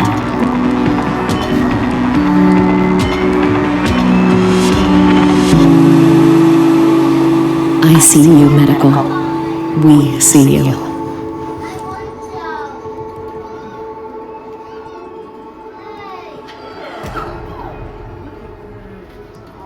that we suddenly have been experiencing wall-to-wall panic ever since we mentioned Fort Huachuca. We saw this. It's crazy. I mean, the articles right now are unhinged. They are just doing fiction. The panic button was pressed when we mentioned Fort Huachuca and the alleged meeting that happened on the morning of September 9th. So, we're going to get into that. And by the way, for those of you that thought that this person was making it up, he was apparently not familiar with metadata. I don't think he was, and he had not sent me the photos that he took that morning on the base. So he tells a story. I stepped outside, I got coffee. Well, because he thought he was going to right, and I'm laughing here, going to like right the wrong of his past, he was sort of documenting himself while he was on the base. So he sent me over all of his stuff, and I literally was able to confirm with the metadata where he was, exactly what time it was, and see the background, obviously. And it's just a fact, okay? It's just a fact that this happened. He was there. I was also able to establish it because now this is like beyond a reasonable doubt. Now, when we get back after this brief break from our sponsors, we are going to bring on, and this is his new name, Mitch. I've told you about who he believes he stumbled upon in that meeting, and I think that we need to focus on that. And you may learn more. I know I certainly did. We'll be right back after a brief break. All right, you guys, when they double down on abortion, you know that we have to double down on supporting life. Through our partnership with Preborn, we can help save babies and support mothers in need. Everyday Preborn's clinics rescue hundreds of babies because when a mother sees her baby on an ultrasound and hears that tiny heartbeat, her chance at choosing life doubles. And now, thanks to a generous match program, your gift will be doubled as well. That means twice as many ultrasounds, twice as many lives saved, and twice as many mothers who are given hope with diapers, car seats, counseling, plus care up to 2 years. If you've heard about Preborn before, but you've not yet taken action, there is no better time to do so than right now. Their work is some of the most important work to help heal our country. One ultrasound is just $28, but you can obviously give 10 times that if you can afford to. Head to preborn.com/Candace to give. Again, that's preborn.com/Candace. I also want to tell you guys about the Wellness Company, because what if the sore throat and fever that hit you overnight did not mean that you had to cancel a family trip, miss work, or waste hours at urgent care? Instead, you could just open your medical emergency kit from the Wellness Company, match your symptoms to the doctor-recommended guide, and start treatment immediately. This is not a first aid kit. It is a mini urgent care center right at your fingertips.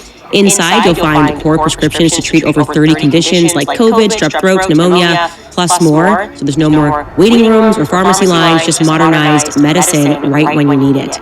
Ordering is simple. At checkout, you can complete a short intake form, and a licensed doctor will review it, fill your prescriptions, and the kit will arrive to your home within a week. No one wants to be sick during the holidays. Be prepared. Save yourself time and money. Medical Emergency Kit puts urgent care in your hands. Order your kit now by heading to twc.health/Candace. And be sure to use code Candace to save up to $45 off, plus free shipping.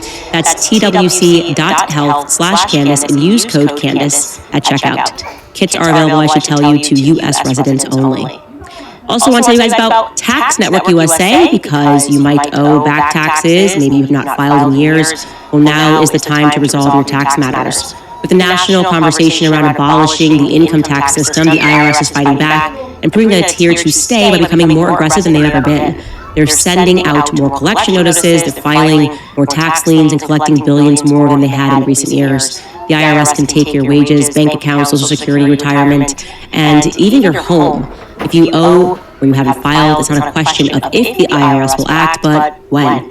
Right now, Tax Network USA is offering a completely free IRS research and discovery call to show you exactly where you stand and what they can stop before it's too late. Their powerful programs and strategies can save you thousands or even eliminate your debt entirely if you qualify. Don't make a serious mistake by representing yourself or calling the IRS on your own. Waiving your rights can cost you even more money. They are not on your side, obviously. Get protected the right way with Tax Network USA and start the process of settling your tax burden once and for all. Call 1-800-958-1000 or visit tnusa.com/Candace for your free discovery call with Tax Network USA. Again, that's tnusa.com/Candace. You know what's essential to you. WAPA offers up to $1.5 million in group term life insurance for vets. Fully portable, it's an investment in protection that will last. Treat yourself to peace of mind.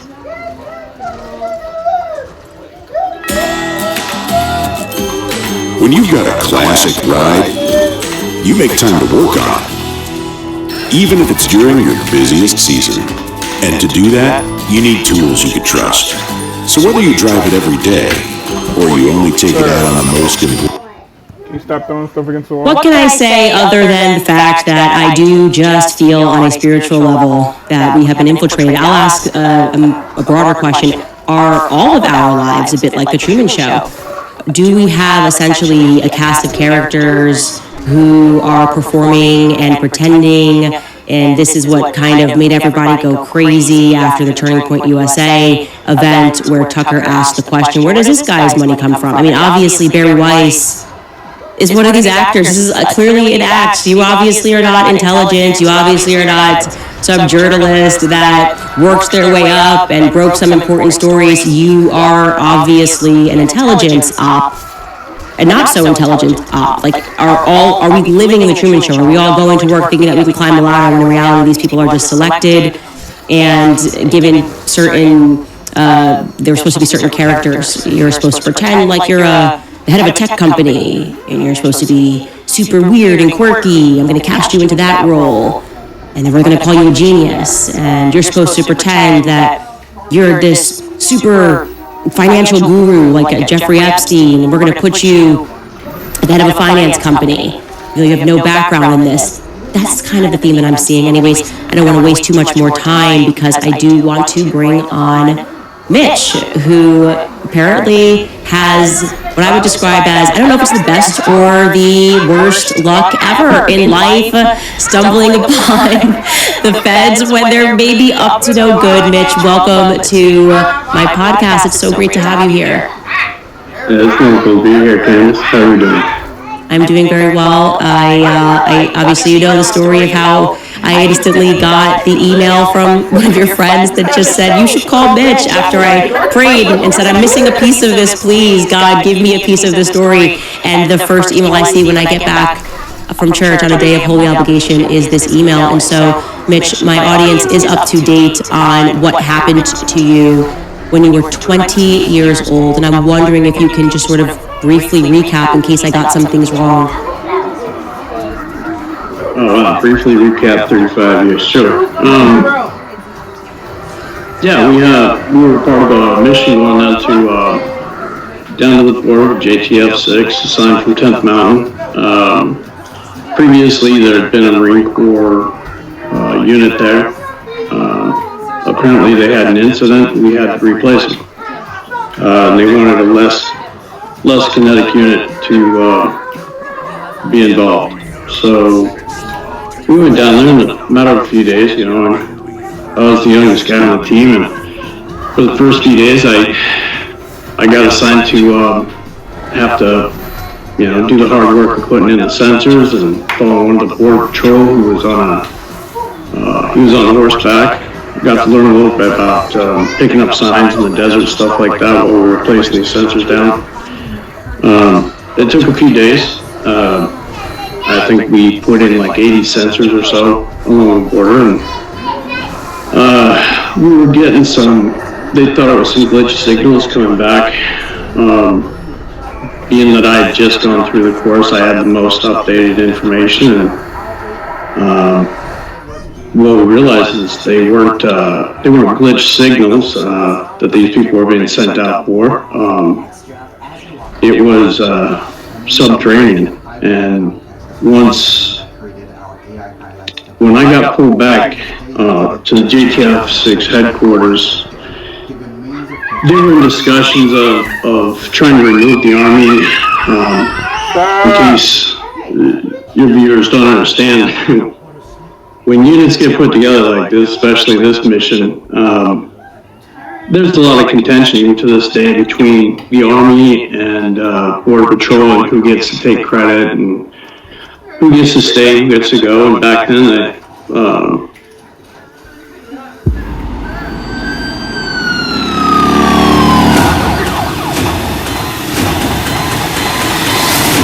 and so it begins. Welcome back. Took some time. Plus, who else is going to get this place to the 4th God, of July? so much more time left. She's just coming like on my little sabbatical. We have ideas for improving the department. Okay, well, want to tell me some more about your ideas? Good morning. Dr. Lincoln! Now I'd like you to go help Donnie out in triage. Triage? We can cover for you. We've been doing it for months. Right. How's it going over here? Better now. Man, it has been a while. I need to get late. It's a little much before 8 a.m., right? Or ever. Is this your last shift? For a while, yeah. Maybe he's trying to outrun some old ghosts. It's gonna be a lot of time to self-reflect. Sure you can handle that? Is this a drill?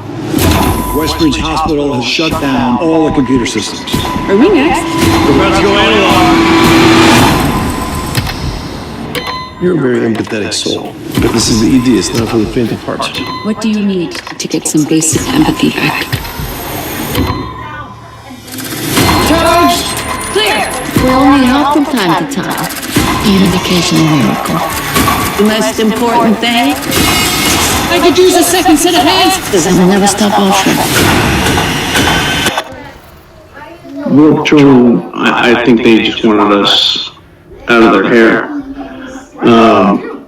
So they were having some sort of big meeting, and a big do not disturb meeting, and I got assigned to the skeleton crew to sit back on the SNS, the receiver, and I was looking at the data while the skeleton crew of the Border Patrol was left there with me as well. And he was giving me a bad time about the Army equipment and how they were being sent out for no reason. And he kept giving me a bad time about it, so we were looking at the data and started discussing things, and I brought up the fact that, I asked if there was any subways or something like that around. Between the two of us, the light bulb went on. It was an underground tunnel. And within minutes, we could triangulate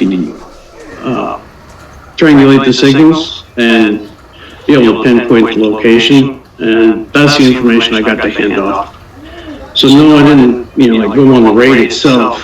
Handing that information off was the probable cause they needed to be able to go get a room, go to the location, and also communicate with the Mexican authorities on the other side to perform a raid. Really pissed this woman off so much she went and got smarter. Yeah, that's what happened. Like Candace Owens wasn't dumb. Now, you're thinking, amazing, we have found the biggest cartel tunnel. There had never been one bigger previously discovered, I presume. Maybe there had been. And there, I don't know, I'm going to become a hero, maybe you're thinking, this is going to be great.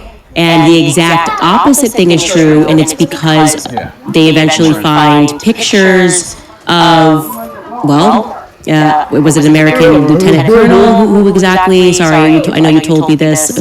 Was it a colonel? One of the commanders that was with the Border Patrol was actually posed with a photo that was found on the Mexican side after the tunnel apparently had been built, along with other Mexican military and U.S. military. Mm-hmm. So there had been some collaboration. Prior to us getting there, there had been a lot of suspicion that the federal government knew that 80%, I think it was 60 to 80% of the cocaine was coming through the Douglas, Arizona area. And that's basically Region 6, or that's why they called it JTF 6. So they knew all the cocaine's coming through this one area. But the local authorities back then, came up with shrugs like, oh, we just don't see where it's coming from. So they suspected there was some compromise of officials down there. So yeah, we went to work, and it didn't take us long to pinpoint this. So when they recovered that data and they recovered the photos, obviously they had some of the top names of who was helping out on the U.S. side to help build the tunnel and also keep it functioning for at least 6 months, judging by the data on the photo. So I just wanted to ask you, your attachment to, because I'm trying to figure out why you're going to then go back to Fort Huachuca, is that where you were initially trained?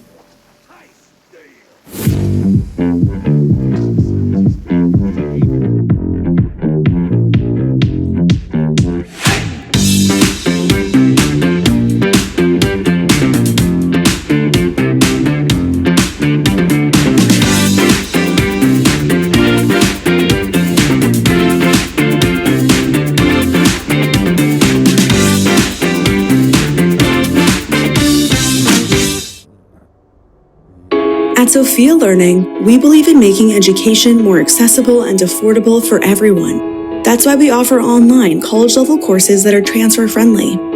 We know students are real people with real challenges, but Sophia can be a real solution. Sign up today and fast-track your degree.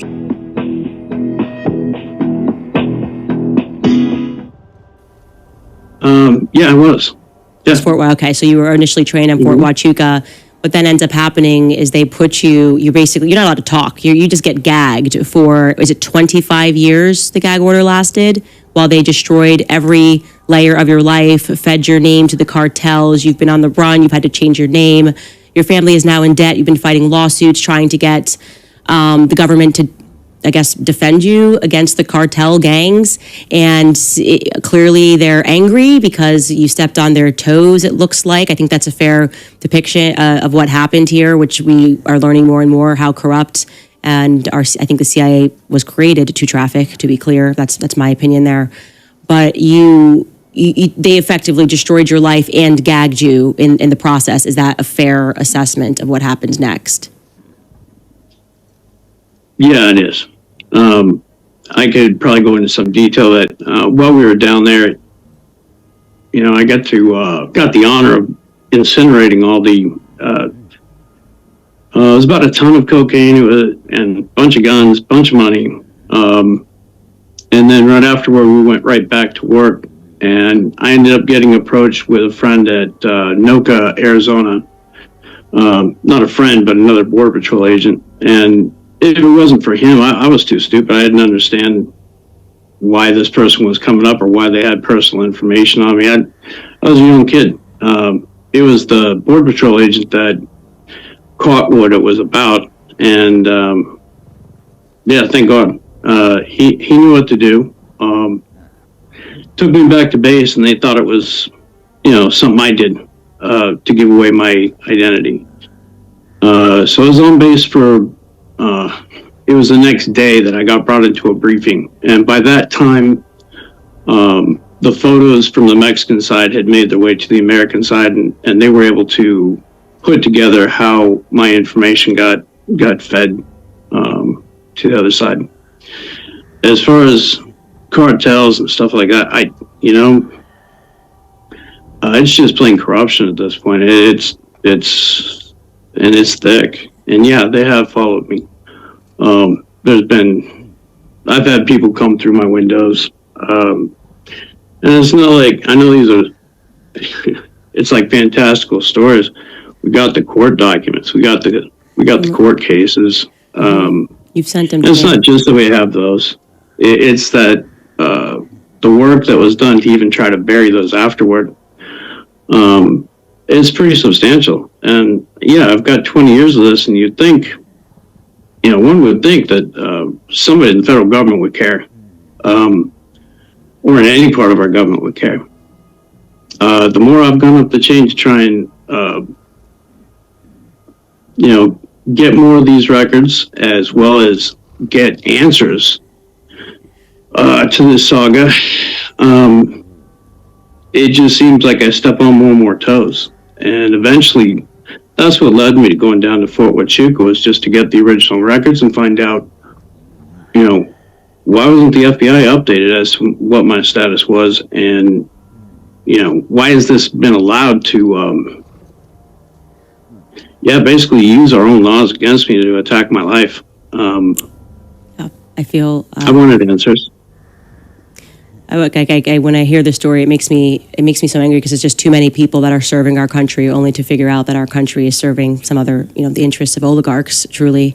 And I think we're kind of all coming to that moment right now and recognizing that it hasn't been left or right. It has been them, a unique gang of oligarchs and criminals that are running every aspect of our lives, and they would gladly have you die for them, and they couldn't care less.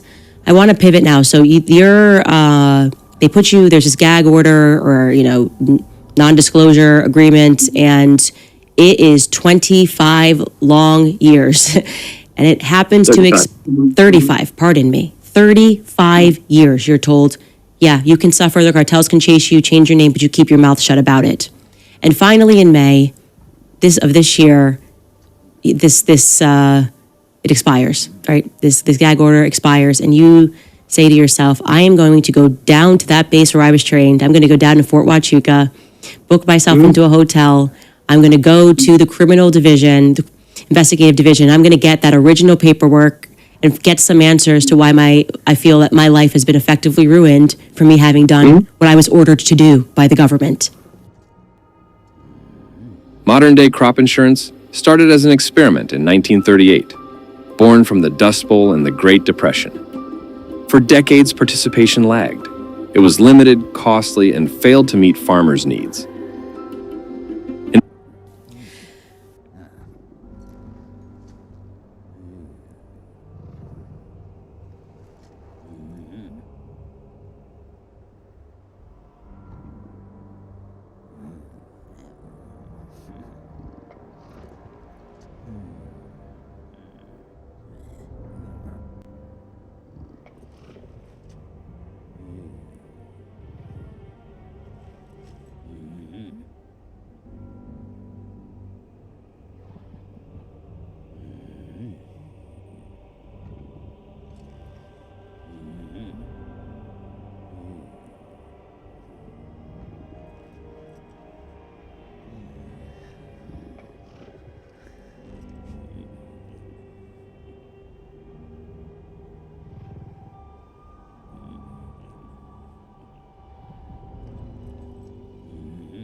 Have been laid, though we can't see them yet.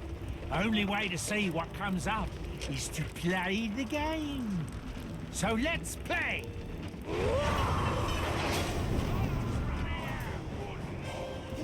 Watch this! Starts wounding now! Clumsy out!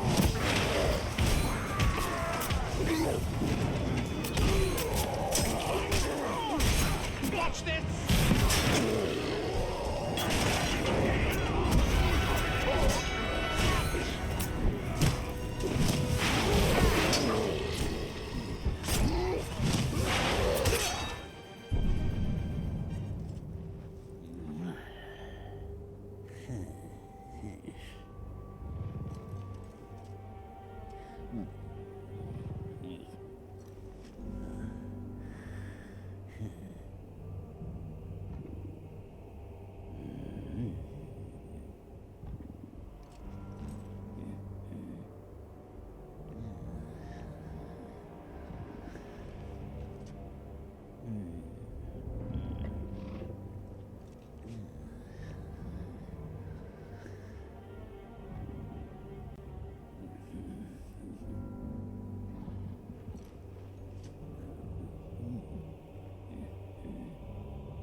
The alarm is little more than a call for help and a cry of terror.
Someone out here wants to play. Well, you've come to the right place, because I intend to make merry work of you. Over here, boss. Looking for someone to interrogate? Got a volunteer for you right here.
Rivals mine, an adventurer, a lover of life and death, a despiser of shallow moderation.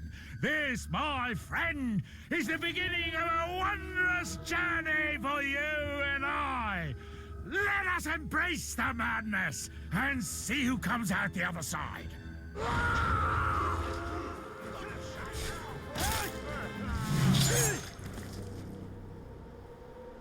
Well, this is embarrassing. I'll play the game like any other, but I do want to win.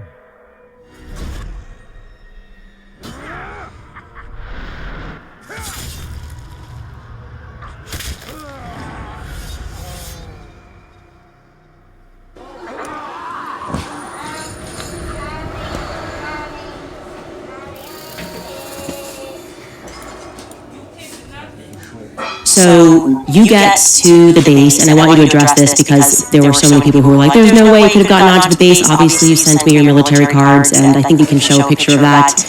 You get onto the base, and I want you to walk us through what time, and I did show a timeline, but about, you don't have to be perfect here. We already showed a timeline.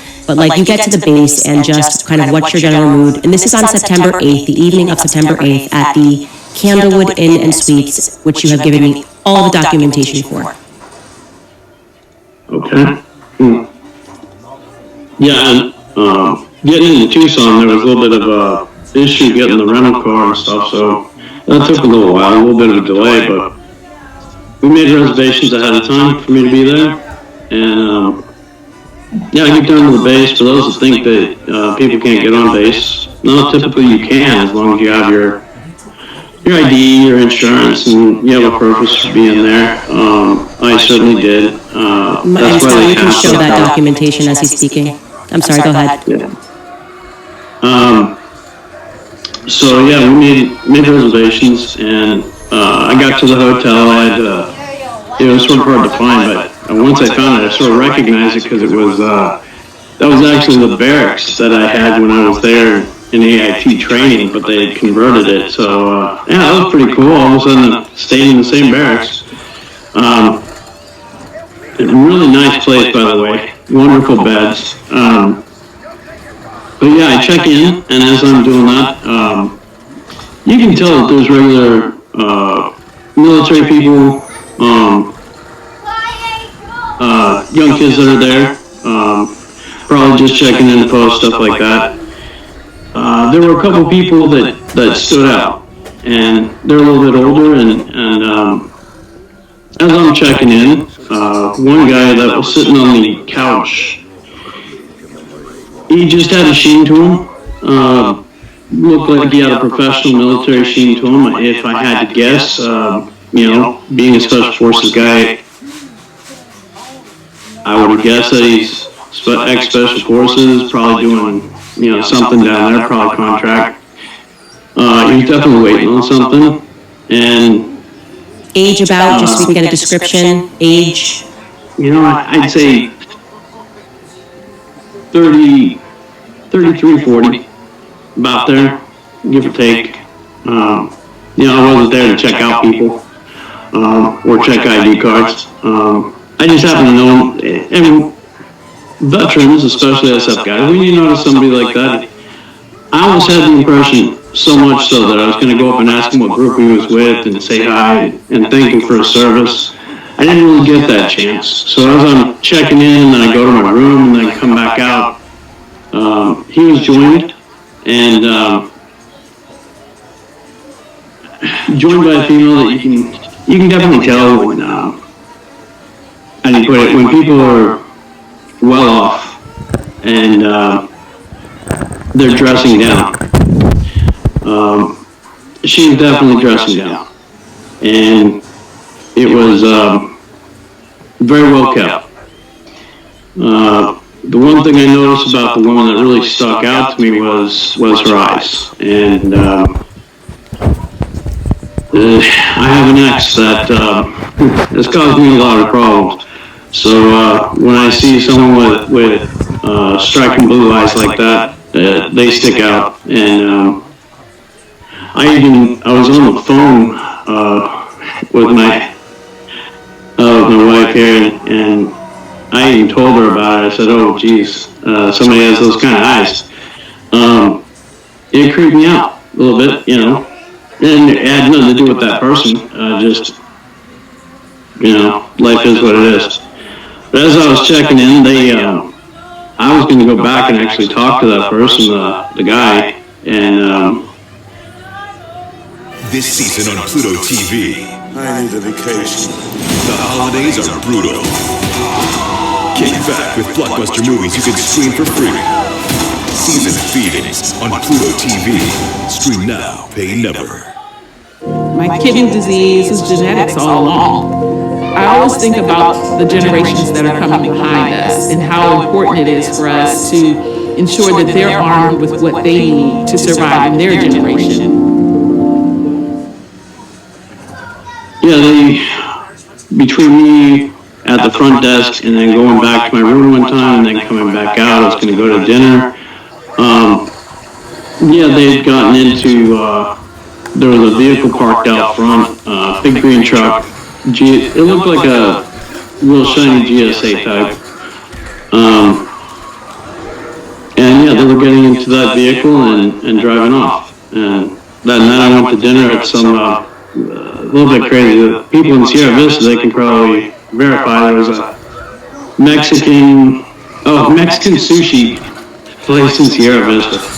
So I got dinner and it was a pretty good place actually. And then I came back and went to sleep that night. Got up early the next morning, wanted to see the sunrise, reminisce about, yeah, there we go. Just reminisce about having been there a long time ago.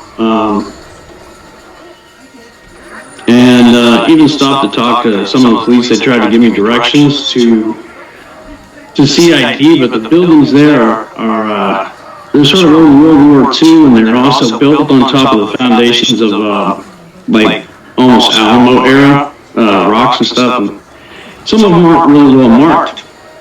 So his direction sort of led me off on a wild goose chase.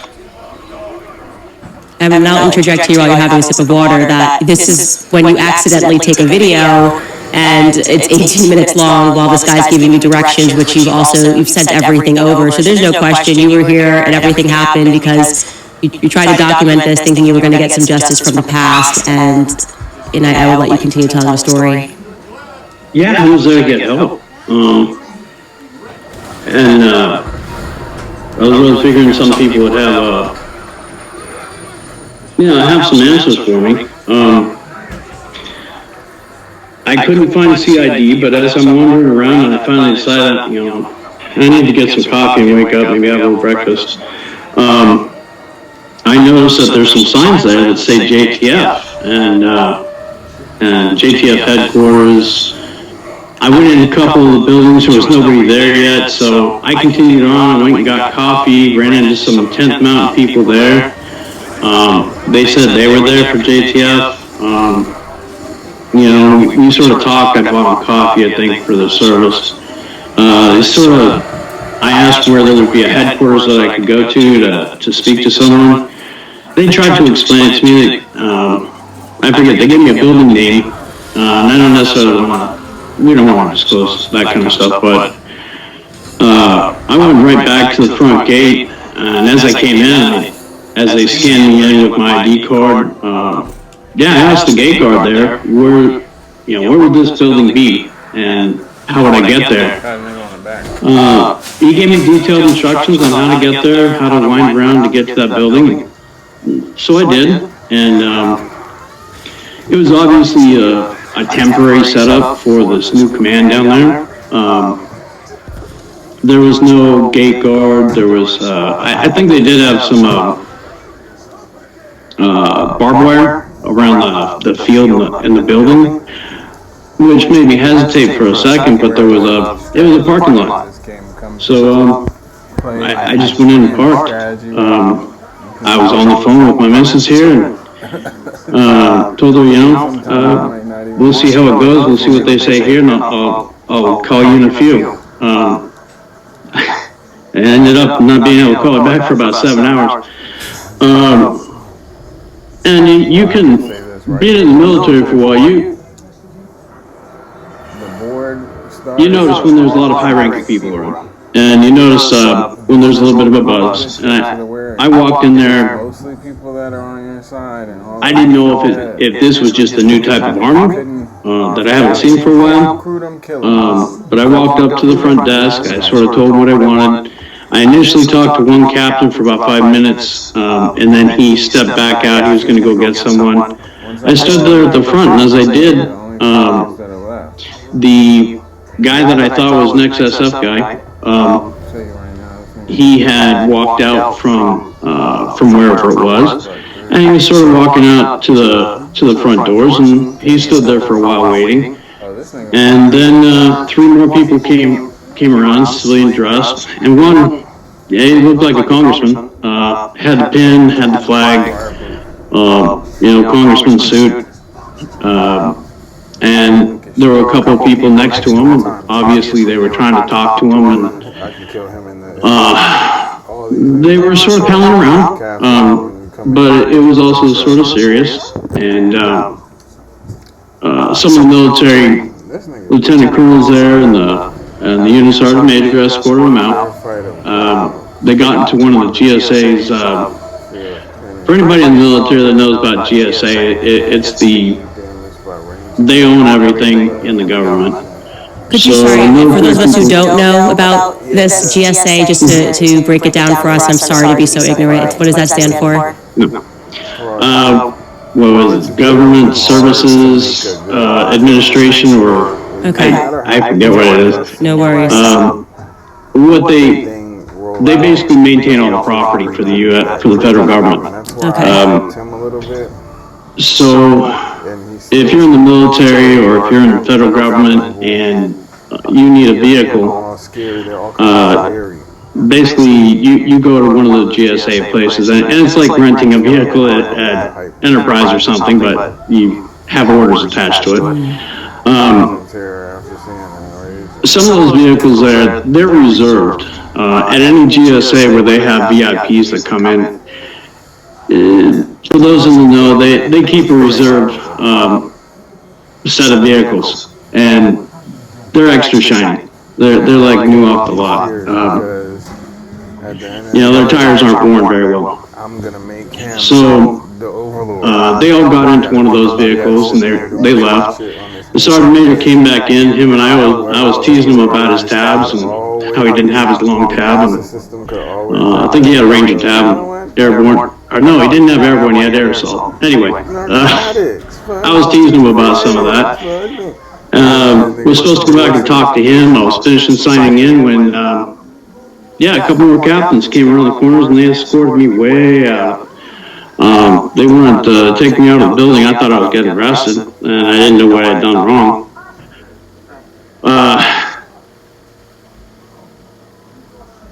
I'd given my name, the missions I had been attached to. I gave them the purpose why I was there. And I was very polite about it. I was trying to be discreet as possible. And I had no idea what I was walking into. Obviously, when congressmen are around, there's something special going on. But yeah, they escorted me out across the parking lot to the park benches there, and one of the captains there, his name was Captain Neff, nice guy. I started telling him my story, what I'm telling you, and what I was there for. Yes, that's the guy. Real decent gentleman.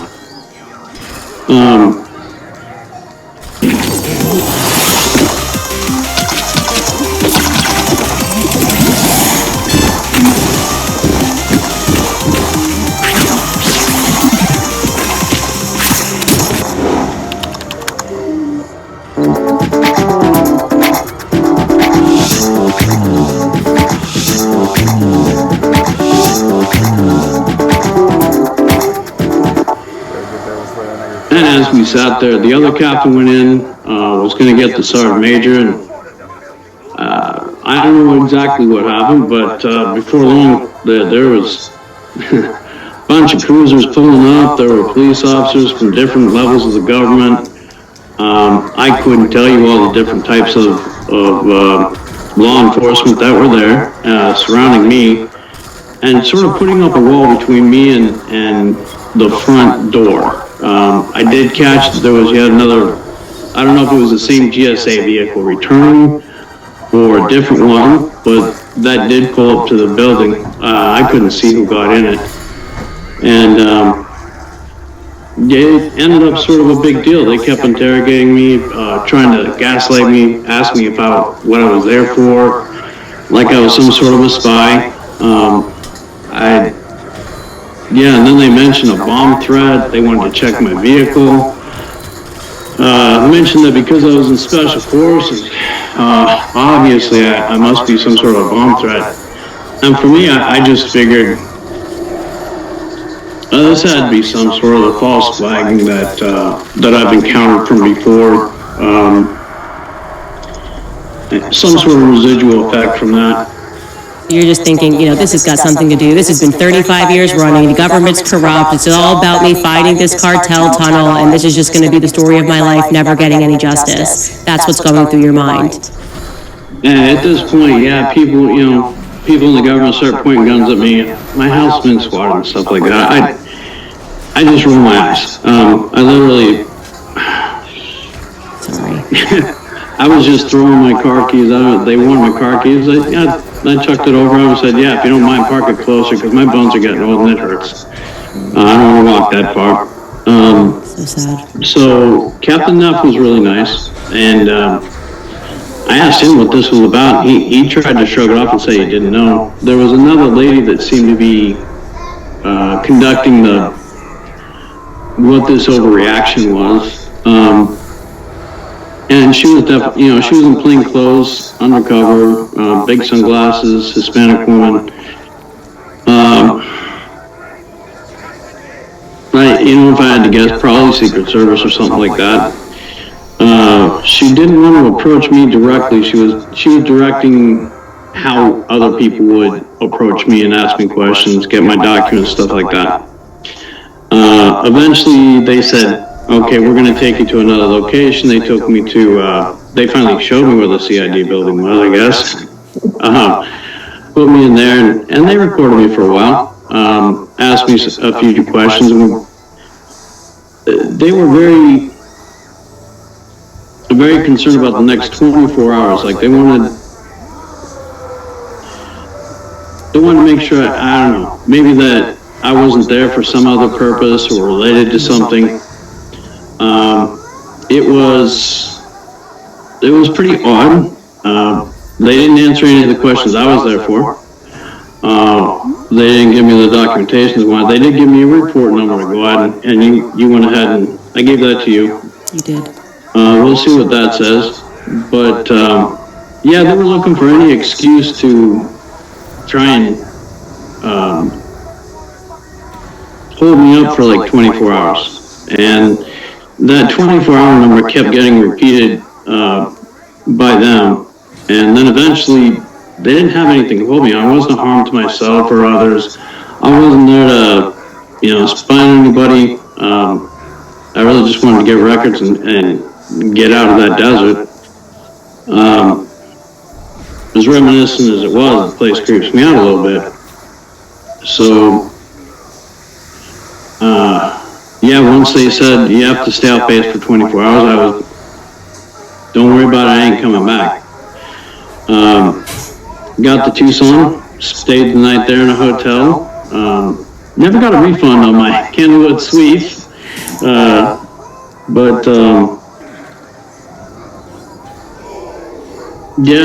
got on the plane, and before we touched down, I had a stop off in Salt Lake City. By the time we wheeled down, we got the news about Charlie Kirk. And of course, that's been just all over the news. Everybody's watching it, and I don't think anybody's believing what the federal government's saying about it for sure. But what I noticed, I don't know these people from TPUSA. Never been associated. I could recognize Charlie Kirk probably. But what I started seeing come across and got more familiar once I saw a picture of somebody in a ponytail with those eyes. That was that person. They were there. And the head of security there, he was one of the people walking out with the congressman. Now, how would I know that? I just have a gift for recognizing people, and maybe it's not him. Maybe he has doppelganger, but someone with the same mannerisms, the same crick in his neck, face, the waxy look on his face, hand gestures, shoulder shrug, gait, approximate height, haircut, definitely walked past me. And in You the had to put hotel, it at a percentage that you were looking at Brian Harpole. Maybe he's got a brother in the military, who knows, right? Maybe he does have a doppelganger, maybe he's got a twin brother, who knows? And I want to be clear, I can confirm on this podcast live every step of your story in terms of where you went, what time you were there, that there was this big meeting that happened. I confirmed the location with other people that are on Fort Huachuca currently. I can confirm everything with metadata. I obviously can't confirm that you saw who you say you saw. If you had to put it at a percentage that you saw Brian Harpole, what percentage would you put it at? 95. 95%. Okay. 95 to 99. I mean, when I saw him, you know, on the interview with his face and gestures, with that photo, it struck me in my gut. Today is about Timo, our kit, and to scale really takes an inspiration from his daily life as a rural, as a downhill scout would look like. In result, we have Timo using like devices to help him float, to get around trains, and we have shovels to dig up some treasure or whatever. We got a lot of flavor of the downhill scout in Timo's kit here. We want to make sure that individual tools that he has are individually fun.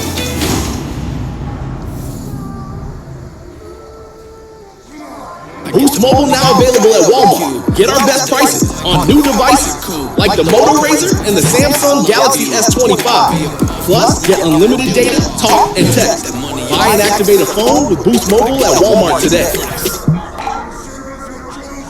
I blew it off until there was, you know, some other pictures that came up with other people.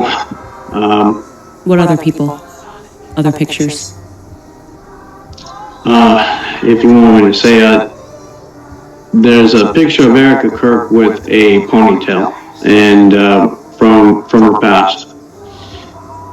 That person matches who I saw at Fort Huachuca in the lobby the night before, and she was with that man in the lobby, and that man, he was present at that meeting the next morning.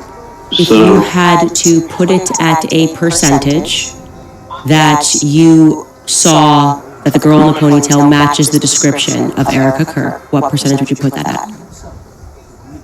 Those are really rare eyes. That's 95, 99%. I can't imagine somebody else. Okay, so what I'm going to say, because obviously that's very explosive, and it's one of the reasons why I wasn't sure if I wanted to have you on. I'm going to be honest with you, because I guess I'll tell you the conflict that I had, and just be just as honest with you as you are being with me. The first thing was, I can't confirm it, right? I can confirm where you were, I can do all of that, but I can't confirm what you think you saw. I don't know you. I don't know. There are people like my husband who can see someone once and he recognizes that person 10 years later exactly where we saw them, and there are people like me, and I kind of have facial blindness until I meet someone 3 times. The second thing was, I didn't want people to wrongly extrapolate things and say, okay, well, maybe she was on the base. Maybe there's a chance she wasn't on the base, right? That she has a doppelganger. People do have doppelgangers. I have doppelgangers, right?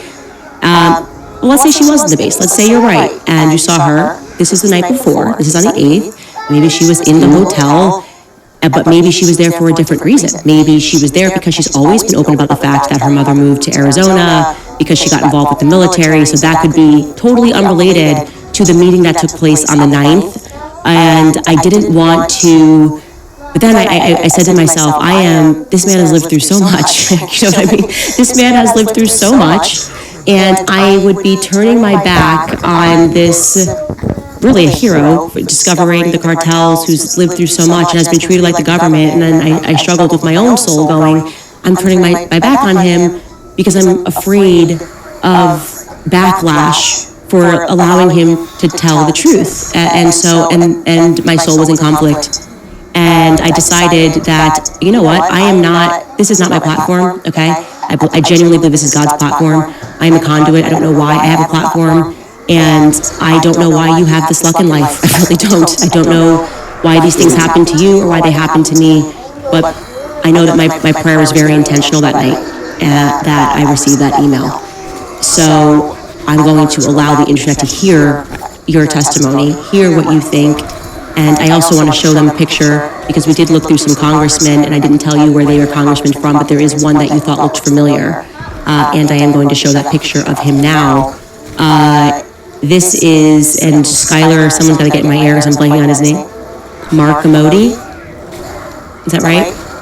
Mark Amodi from Las Vegas, and you thought that this could potentially be the congressman that you saw on the 9th? Oh, yeah. Yeah, that's the one that walked closest to me. That's the one that walked closest to you. That's 95. I'm absolutely, after I've looked at it, that was definitely the guy. Now, we have then been able to look at flights and look at who could have been at that meeting. We were able to confirm, based on a call sign, that there was somebody heavy duty that was at Fort Huachuca on that morning, who made sure to turn off their transponder. So the picture is coming together, that you saw what you saw, and that call sign did change at a certain time, which lets us know that then it could have been moved to a congressman. There could be a chance that that person they were blocking you from seeing when they all lined up might have been someone that is, it could be Kash Patel. It could be Kash Patel. That's someone who could have a call sign running ideas. It could also not be him. And I want to be clear, I do think you saw, I think that is the reason they surrounded you, was to make sure you couldn't see who was walking out. I think your instincts are right on that. And I don't know what to say other than I know what you are going to go through now. And I want you to know that you have an ally with me, and I know how much you are already going through fighting them, and I intend to help you raise money to go through these lawsuits with the federal government. I know this is not easy. I know what your kid has been through. I know what your wife has been through, and no one should have to be through this, have to go through this because they told the truth and potentially stumbled upon something corrupt, did definitively stumble upon something corrupt, and I think the public will be with you because they see what I'm going through right now, being sued by a transatlantic president overseas. Pick it up, pick it up, pick it up, pick it up. You see the drip, yeah, I'm fitted up. Up in my car and I get it up. Secure the bag, yeah, I get the box. Pick it up, pick it up, pick it up.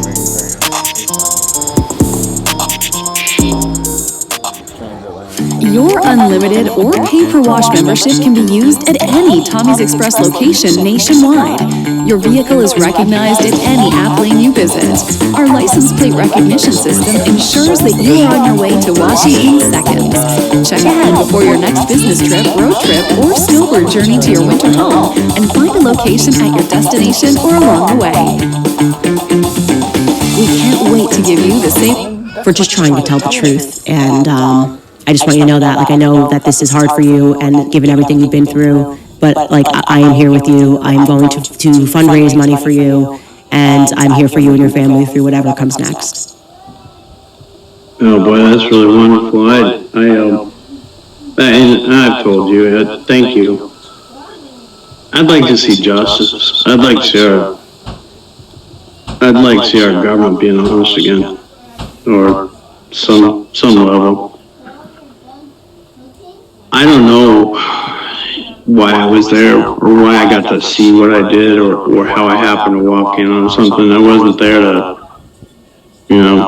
obviously I didn't know what was going to happen in the next 24 hours. It seems coincidental that was the number they kept bringing up, and whatever they were doing, it was important, and they didn't want anybody looking at it. And okay, the military does that stuff. That's what they do.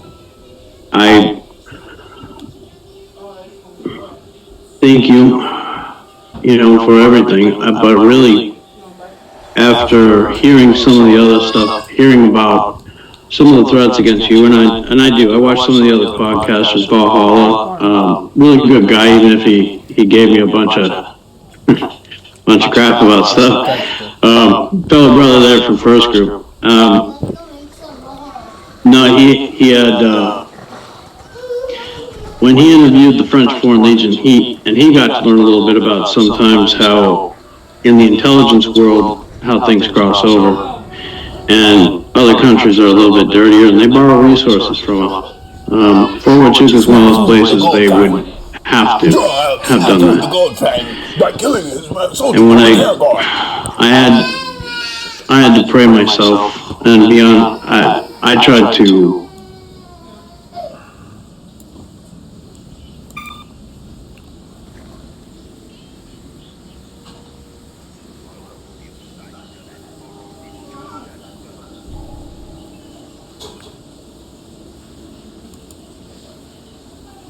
To see fucking Wycliffe.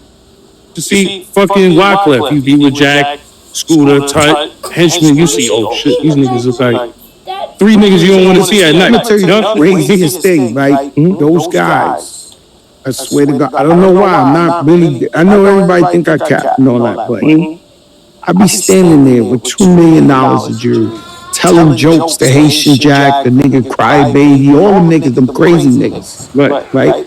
They be like, Joe, 1 second, go across the street, rob a nigga for some shit this thin. Come back, Joe, tell your story.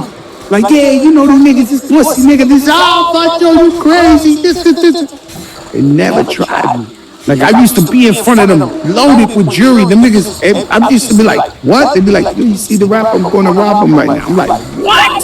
Niggas, we know they come back with the niggas change. Yo, finish the story, Fat Joe. Yo, this, the crazy niggas always love me. Don't know why. Me too, I feel like that too. You feel like that, I was a nigga that, like how you say you was always outside, like I was outside when it was called Michael's, the fucking restaurant in the gas station at Baisley. You know, when niggas seeing Cream and my man in Oathie, yo, don't scratch his car, that's Cream, no project's gonna kill us. I was the nigga on the block, Black just come to the block with knives. I was one of them niggas outside. Like, I've seen all real niggas outside. E-money bags come through, all looking for niggas, beefing with niggas. You know what I'm saying? I was one of them niggas always outside. That was just me. So for me, I never thought I was gonna leave the hood. So when I got in the game, I was just excited. Every beef was in heaven. Like I said, back to Chris Lighty and Henchman. That was never my Chris Lighty saved my life, so let's be. You mentioned him too much for me not to explain. I love Chris Lighty. Chris Lighty, I watched him put in work allegedly in the Bronx with my own eyes. You know how we say we outside? We say Black Justice. The tunnel and all that. No, in the Bronx. Chris Lighty was putting in. By the way, if you don't know, his team. What was his team called back in the day? The Violators. Some shit. Violators. I'm telling you, with my own eyes, I seen Chris Lighty put in work. Just innocent bystander at the end of the party, club air out. I seen it myself. So I'm just telling you this, right? So I knew who he was. So we getting money. I got the promo out. Red Alert's playing the promo. Thank you, Red Alert, man. You saved my life. And Chris Lighty come to my block where I'm getting money. You got Benzes, Beamers out there, all that. He said, yo, man, you know who I am? And I said, yeah, I know who you is. You Baby Chris. He was Baby Chris. Right. So you Baby Chris. He said, yo, I think you could be a rapper. Like, you the one with the promo, Fat Joe. I said, yeah. He said, I want to sign you. I got this new label. It was Violator. It was Chi Ali, the Beat Nuts, then me. He came to my block. We designed this as a full 2110 core facility, all IP based. Lumen provides us with high-capacity fiber network and helps us establish redundancy and diversity. Low latency streaming will really drive the future of sports production. As long as donuts were made into rings, noodles were tossed for more popular things. But one day, when the air smelled like pine, a voice said, hey, this one's mine. Dunkin' Munchkins, so small, were suddenly the best bites of all. The holidays run on Dunkin' Munchkins. And I signed in the middle of the block, no lawyer. Wow. That's why I'll tell you, when the nigga wanna sign, he gonna sign. All that chasing the nigga or this, nah. When they wanna sign, they sign. I signed in the middle of the block. Right. Like this, he gave me like 50,000. I showed everybody a legit, you know, I had paper at the time, but I'm showing everybody, yo, legit check, nigga. I'm legit. Look, that's crazy. I'm legit, showing the whole hood a legit, yo, I'm legit. This is that. And then I changed my whole life from there. I took a big pay cut. To be a rapper. At that time, I tell them all the time, Flojo was number one. I was getting $500 a show, running that bitch up 3 a week. Mount Vernon, White Plains, and the Bronx. The next day, Virginia, Washington, D.C., Philly. I got the Chitlin circuit. You know what I'm saying? But Chris Lighty saved my life. And Saved mine too, man. one thing he always wanted to do was bring peace between us. Yeah, you on fifth. He sit down with me all the time, be like, yo, Joe, and this and that. And I used to tell him, I don't trust this guy. Sure. This guy, Man, Chris Lighty came to the hood down a meeting with Styles. The SP stabbed the nigga and got a year. Look at that. at the meeting, Hold on, that's when he was on the island for stabbing the nigga in the buttocks? Yeah, he stabbed the nigga in the head. Yeah, I was on the island the same time he was on the island. That's crazy. No, he was locked up. I was locked up the same time Styles was. Because they was talking about our island. Say they stabbed the nigga, you know. Stabbed the nigga, he didn't have to stab him. It was like a nigga, we give him money to go get a 40. His name was Uncle Murder, they shot you in the head. You know, but that story, I didn't really get shot in the head, right? So that, it wasn't an Instagram. I asked him that one day. It's a one-shot deal, nigga. It's like, yeah, you on murder on the hot seat. I just let me a good question, but it is all. You know, and you know what's crazy? When I met Uncle Murder, everybody was like, that's the nigga got shot in the head. That's how I met him. Murder was down Rough Riders first. Exactly. Let him fucking definitely. I was down with Rough Rider. He ain't lying. You know what's crazy? I was down with the rock.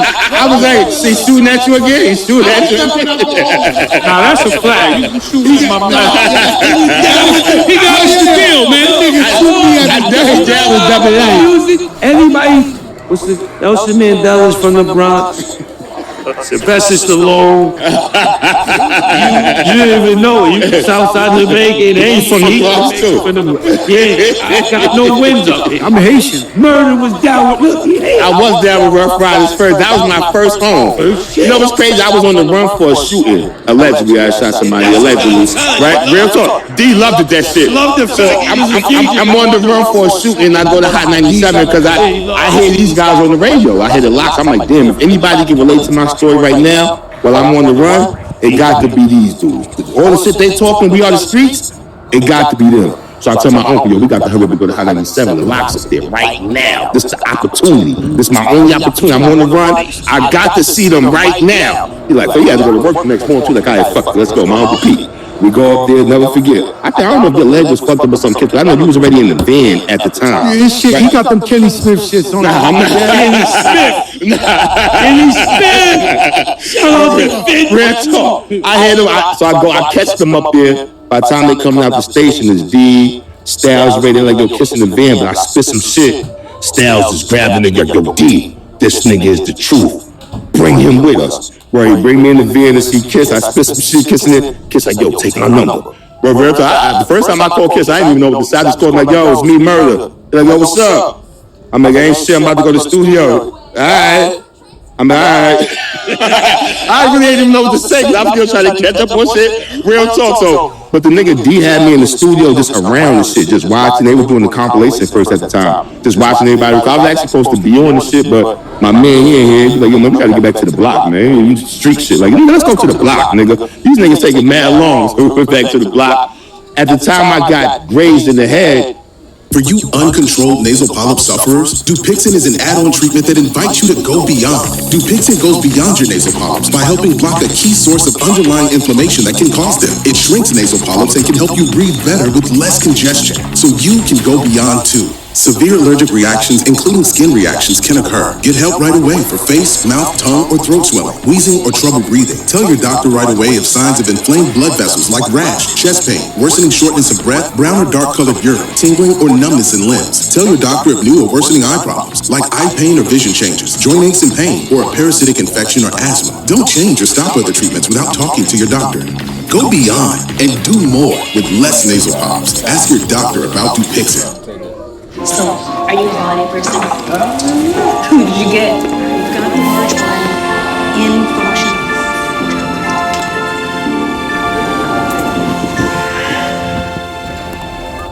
It was a better story to me at the time to say I got shot. Because I'm doing the whole rap shit. I'm just down with Jay-Z and everything. And I'm telling Green Lane, like, yo, we need something crazy. And I'm telling Chris, and at the time, I'm telling Jay and them too, because I'm signed with Jay at the time. I'm like, yo, we need something crazy to happen at this time, right?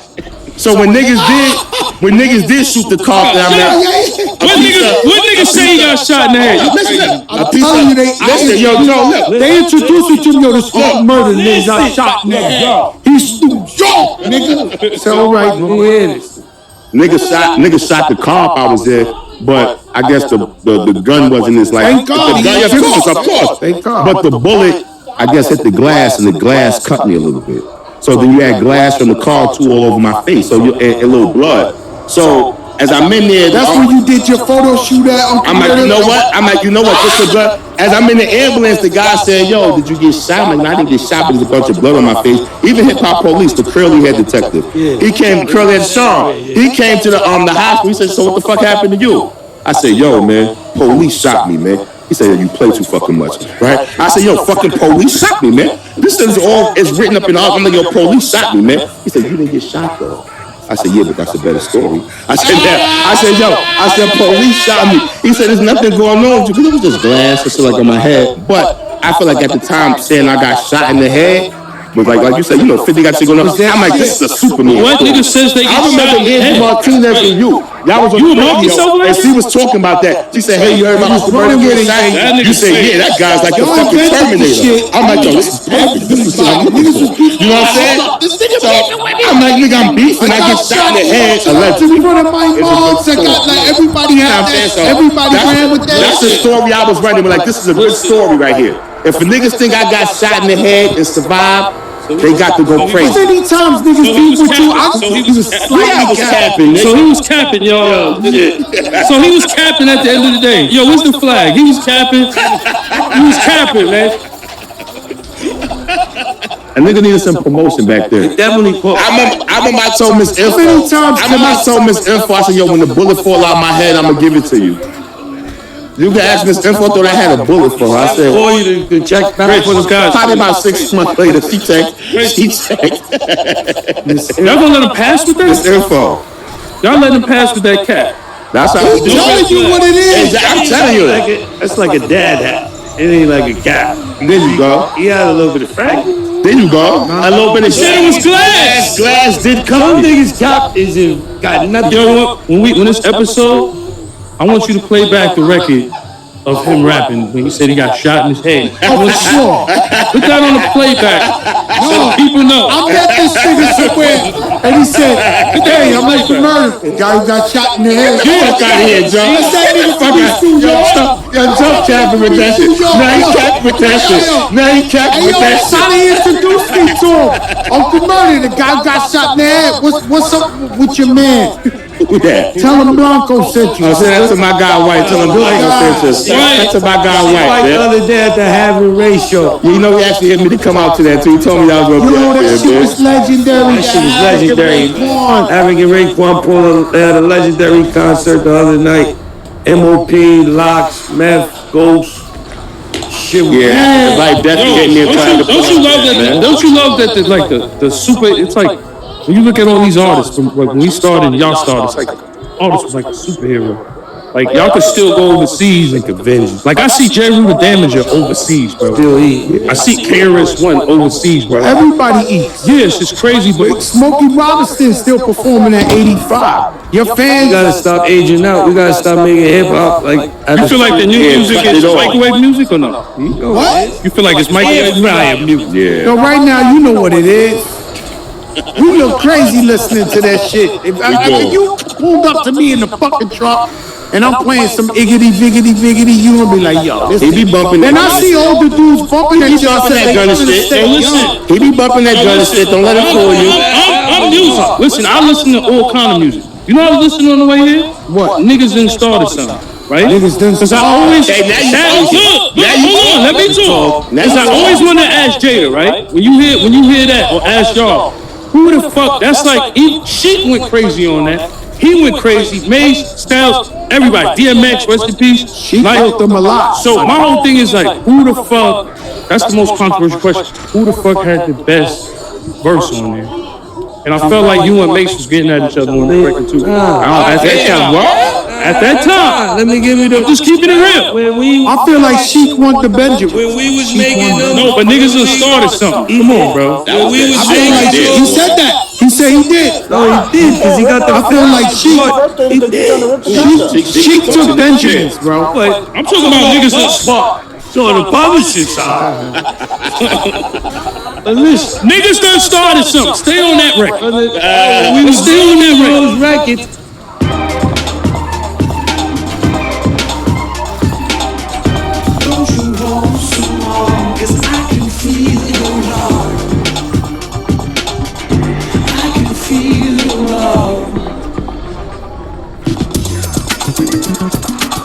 Homes.com's neighborhood pages give you a complete picture of the neighborhood before you even visit.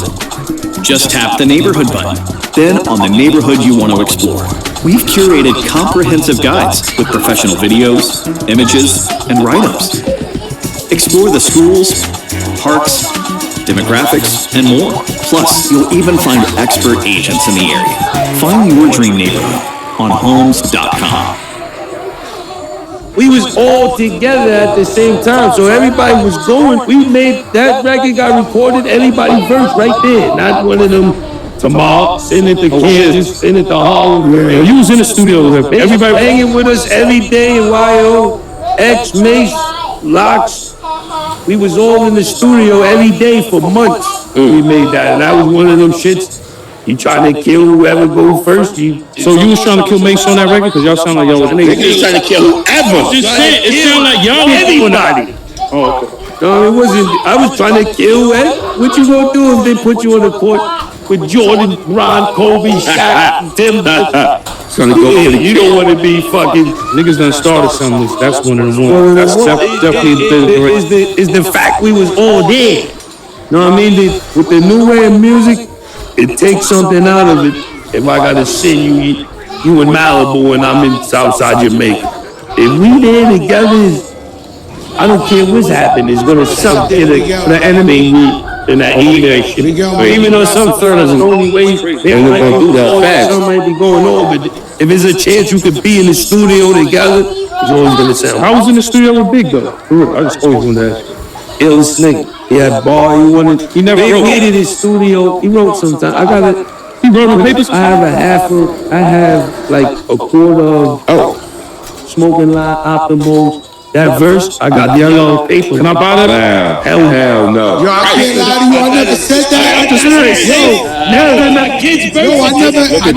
never said that. Look at that. Yo, Look I at never that. said that. You got some punch? He You said got some it. punch. He said it first. I was with Biggie when he did Hypnotized. Look at He was that. writing on paper. I was with You was in the Biggie. studio? No, Bigger right In the studio with Biggie Smalls when he did Hypnotized. Somebody got a whole 3 verses of them written, cause even the shit I got is only a little bars, then the rest got you. I seen him. I never. By the way, Stage. Let me take. Oh, I'm turning. Last day. That was my shit right there too. Yes, last day. You did the other story. We that did 1800s is special liquor, did guys. last day, J.O. We still in the hood. So we in the hood selling crack. They call us, yo, I gotta come to Daddy's house to get on Big House. We still got joints on us. We still be in Daddy's house with packs on. In the season, them got fitness sweaters and all that. Chris Fowl, we got army suits with packs on. Oh shit, like these, we gonna be like them niggas. But anyway, we there. This day we on the block, so we bring like 3-4 of our niggas with us to get there. Big whole mafia is there. Big got Branson, and he got the liquid hay sometimes. Oh, the weed Branson the break. Yeah, shout out to Branson. Coming back up. Couple mayonnaise jars of Branson, and he used to sometimes was a rare occasion there with this liquid hat that you gotta put it on your finger, smear it on the blunt first. He was fucking with the hashish back then, big? It's liquid, shit late. Now, Who's writing the ball? we doing the verses, we find out the beat is from Havoc, niggas is hype. We writing this shit, everybody lay their verse, and niggas is high, niggas is knocked. Everybody in the whole studio is fucking Cloud 77. Half bitch. Soon as niggas is in a deep slumber, yeah. Yo, we go and do my verse. Nigga went in, he was on the stool, but his leg was still hurt. Dropped that shit and woke everybody up like they gave him smelling salts. Rap superhero shit right there, bro. If you notice on Life After Death, it's not that much feature. So Yeah, it wasn't. Young Locks, there'd be features on there. There was a That was a nice accomplishment. Man, Diddy should have had that nigga bulletproof, man. I still say that. Biggie, my favorite rapper. Oh, I be fighting those Biggie. It's my favorite. That nigga shouldn't have been in Cali. So niggas always look at it like that. No disrespect to no one. See, he shouldn't have been in Cali. No, but save it for your show. Save it for what? No, it's a good thing to talk about. What's the fuck? That was our first time ever in LA. I was with him. You was with it? He was smiling. He was happy to be there. It's not one of them. I'm seeing all these shits on the ground saying shit. Puff made him go there. He wanted to be there. He was happy. He was happier than I ever seen him at Daddy's house over there. Little C's told us the same thing. Party. Listen, I know you get mad. You say that, but you gotta keep it right. You gotta let me say my piece. I got you. Down to the party that you see, the last picture with the cane, the thing, Stevie J Puff. We in there. We was mad. I don't know what son happened with Puff. We was over there ice grilling. It's the holidays, so get them what they really want. A 3-course meal wrapped in a festive box. 2 pizzas, breadsticks, and a dessert, starting in $19.90. We went over to him in that picture you see with the shades that came. Him. Shake that shit off, he told us. It was my single release. Whatever's going on with Diddy, we handle it when we get back home. It goes so Chris Style or Don P, whatever was the thing. Gave us like 2 ounces. Say, go over there. Shit, smile, nigga. Shake that shit off. We got my single. And that was the last shit he ever said to me. Everybody left, went to the party, then that's when that shit happened next time. What I could say to you is, So Pac passed already. Why would you have him in LA? That's all I'm saying.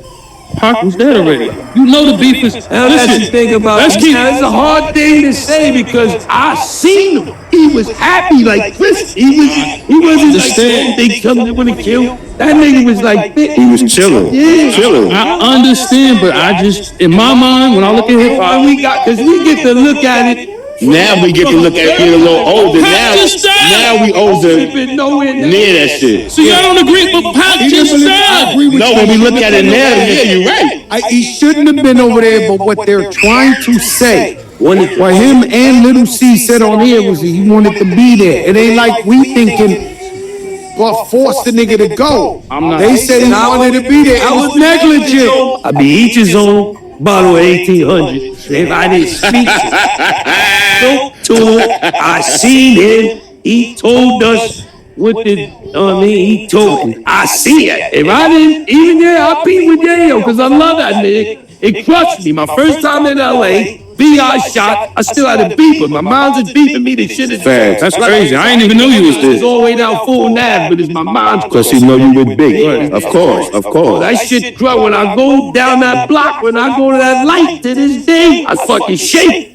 But I spoke. I was next to him. He was fucking. He didn't seem like he was forced to be He there. was one of the happiest I actually ever seen him in life. That over there. See, the reason why I'm so passionate about it, because I look at it like rappers are not. Took one of our fucking heroes. Rappers are not superheroes no more. Now street niggas are, or shooters are, or scammers are. Rappers not superheroes. So when we came up, niggas was superheroes.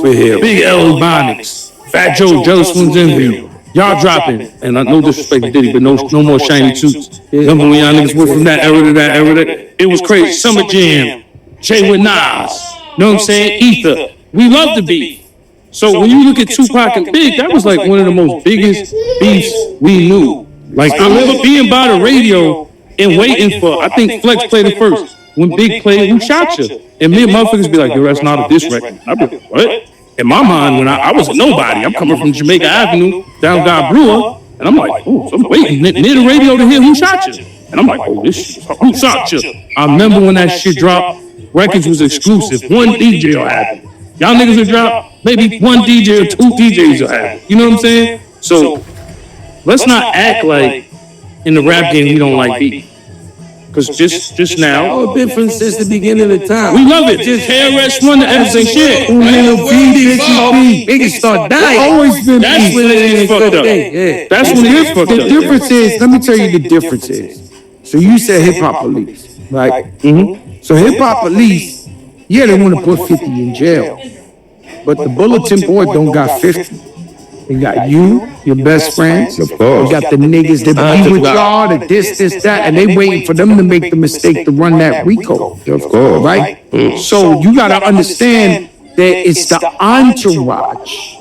You understand? They feel like they're impressing you. Yo, I'm gonna go pop this. You know how many times I had to talk people off the cliff, like guys crying for me, like, please, he's at the club right now, Cherry Lounge. Let him go. I'm like, yo, bro, the whole world knows we have beef with this guy. The planet Earth, if you lay him out, then that's for life. We would have been here 20 years later, like, you know he did it. Like, you know, something you gotta live with. That the M game, the murder game is something for life. There is no jurisdiction, there is no this. So you can't, you know, and they be the guys with you. They create, so you over here, yo, this is Stato 124.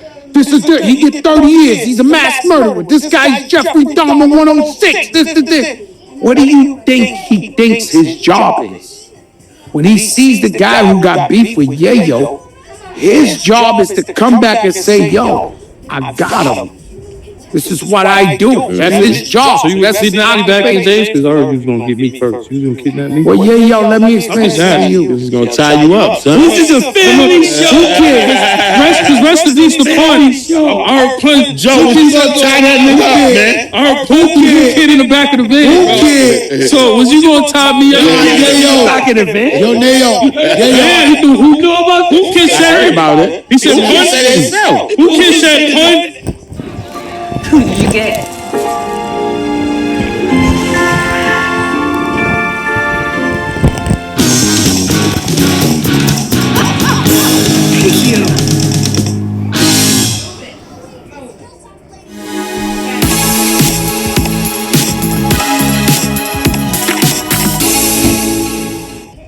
Threw him in the back of the van.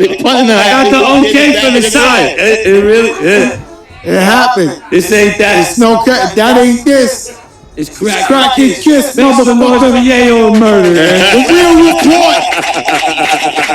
The real report. Get ready, January. Let's go. The real report dropping in January. You heard? Yo, and we got the new weed dispensary as well. We into the weed business. Powered by Indoor. That's right. Powered by Indoor.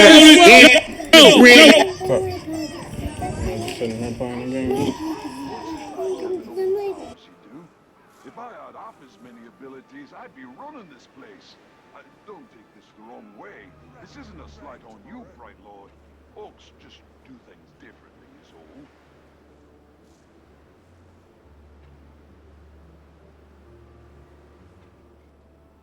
What have you got for the treasure? Loads of things. Well,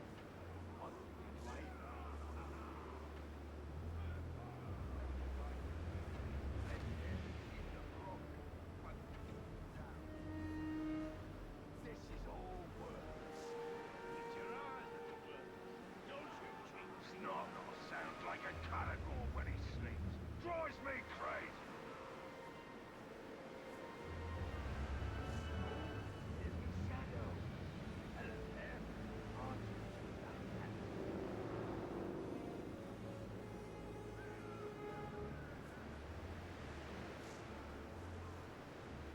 During the battle I shouted, "For the Dark Lord!" It was out of habit.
Mordor remains at war with itself, then Middle-earth is safe. This looks like a fortress, but it's really a crypt. Your crypt, Ranger!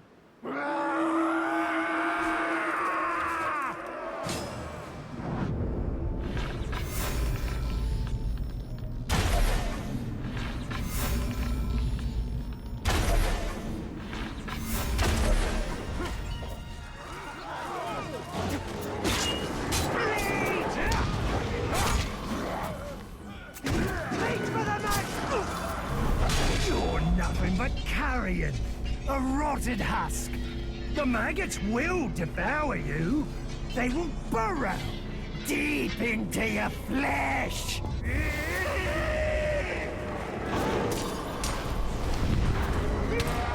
You miss me?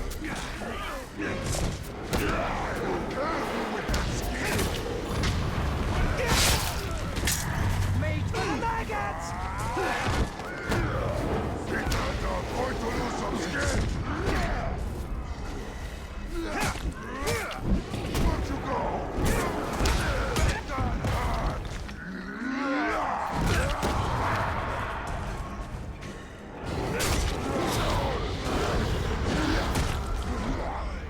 Get back here!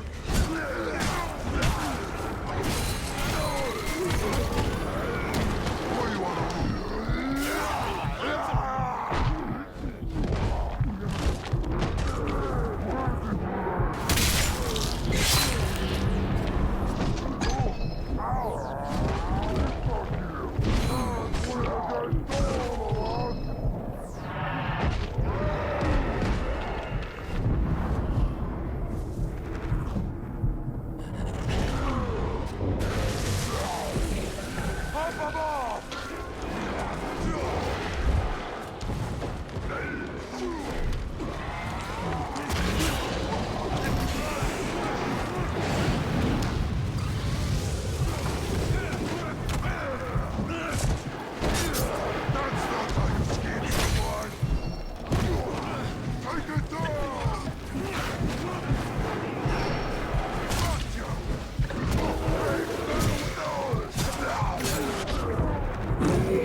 Submit! You will serve. I serve you, bright lord! I will defend you! Right, walk out! Where'd you go?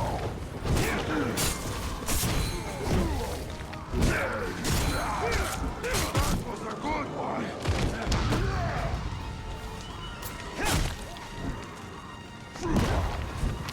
Get back here!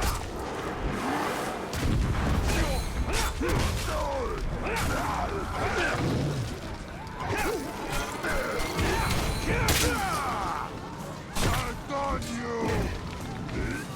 Oh, hey! What, you want to roll there? He sliced off his leg!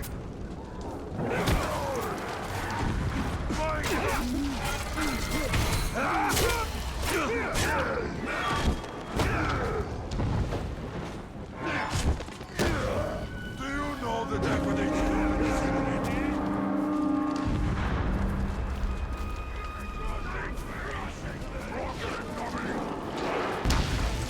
I require aid! Mother, teach me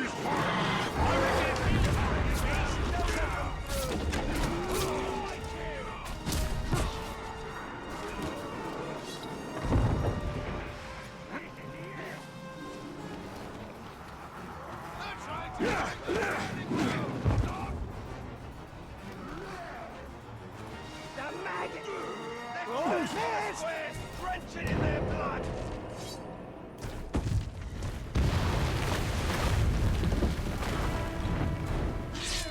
Keep it up! Soon this fort will be ours! They're going after the square! Hold to your knees! You fight for me. I will serve you!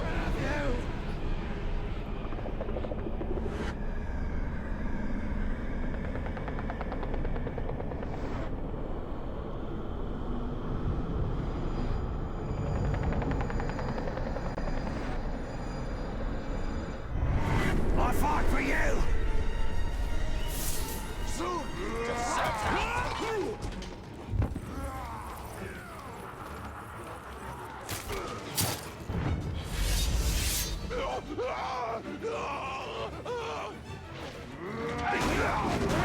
The training ground!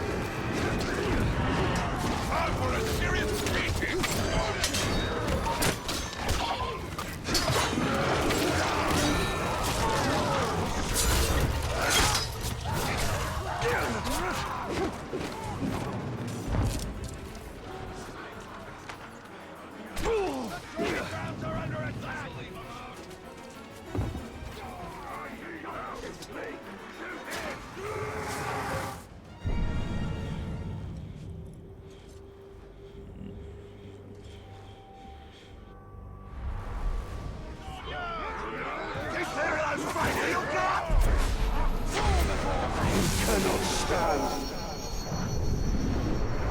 You now serve me!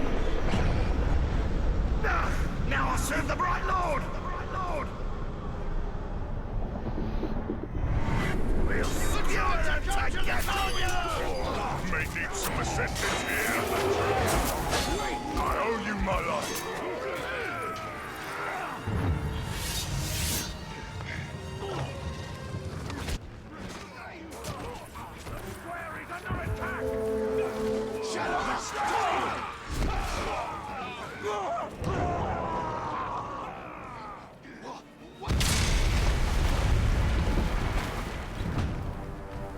Oh, so tasty!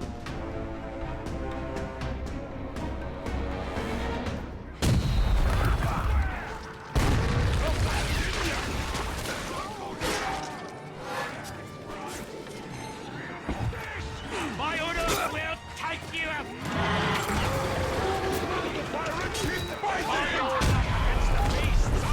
Bend on me! I add you to my army! I am with you! No harm will come to you! I'll start it! Stupid!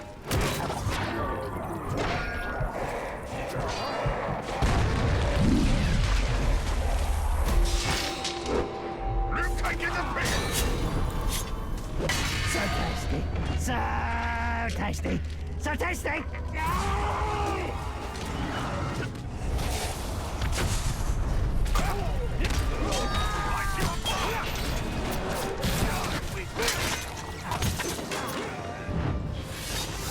Hold the square!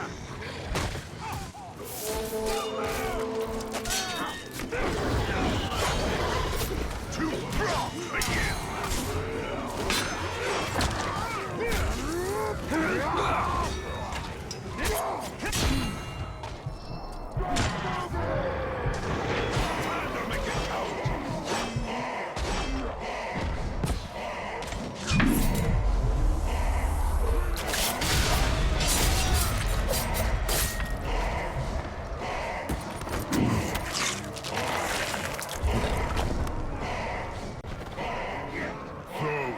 To see you in such pain, I almost feel sorry for you.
Mordor is held and balanced by Barad-dûr and Minas Morgul. If Minas Morgul is lost, then the fate remains.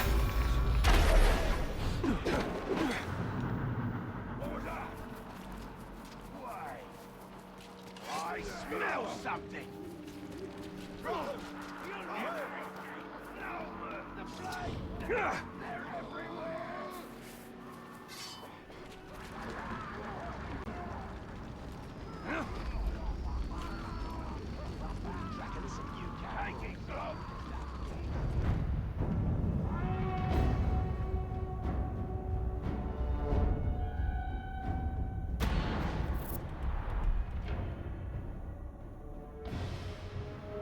The sing-a-song will never end! Keep flapping that jaw!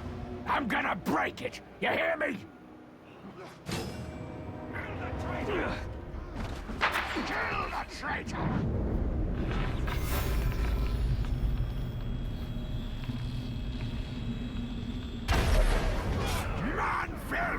Didn't you learn your lesson the last time I killed you?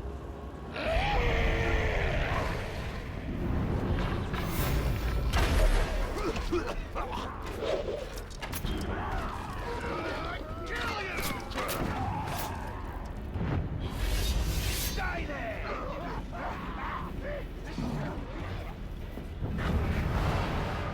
Get behind him! Find a sharper shot!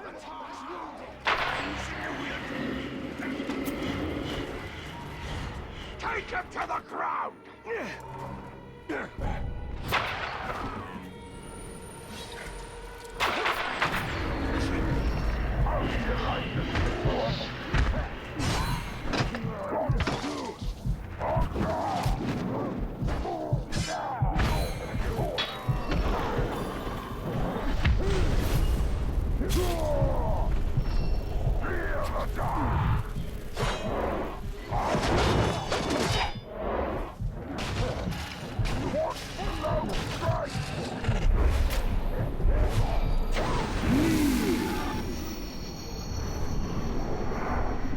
You serve me! I will serve the Bright Lord. As you say, my lord.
That's the Ranger!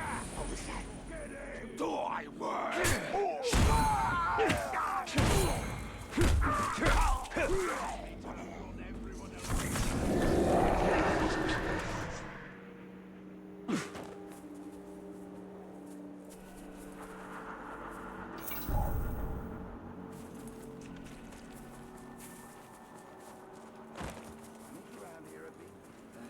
Let's keep up the watch.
Tasty!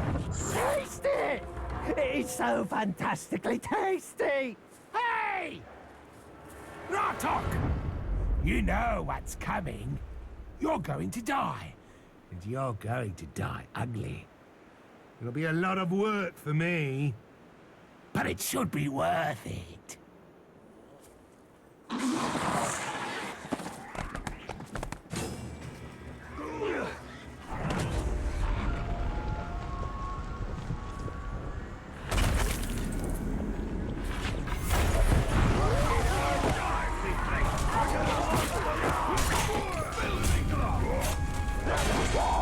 So tasty!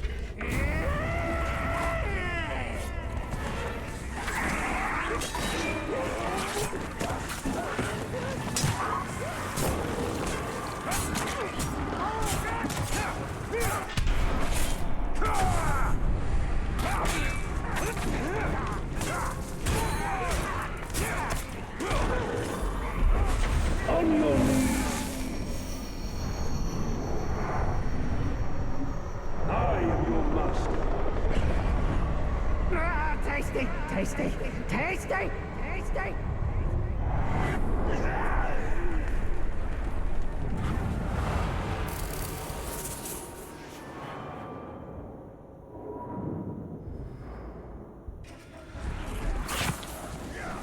Stop moving! They do it, I suppose.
They come for Kharnan.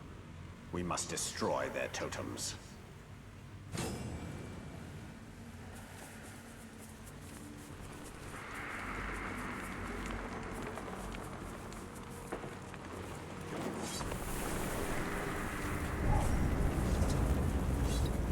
Find the great tree! She hides in plain sight!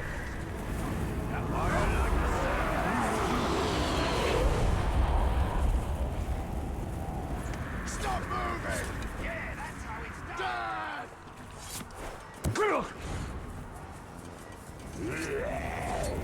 He defiled the ritual!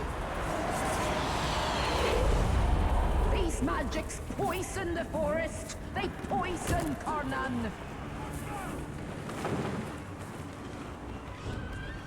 Seems a waste to burn it all down. It's cursed, and fire's the only thing that's gonna cure it.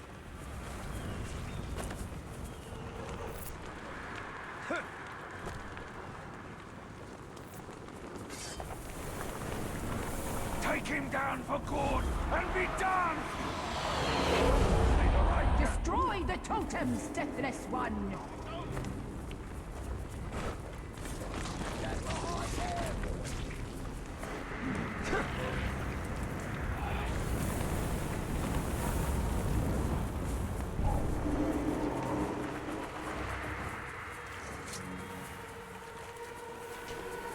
We'll do this carton the way they...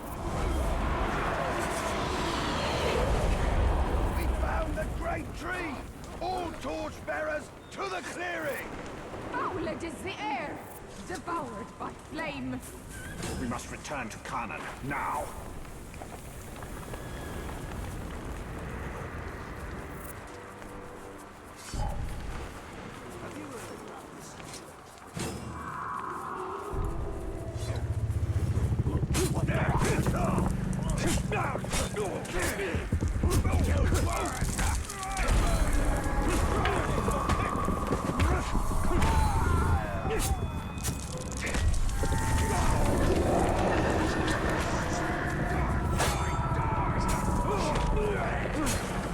Burn the witch!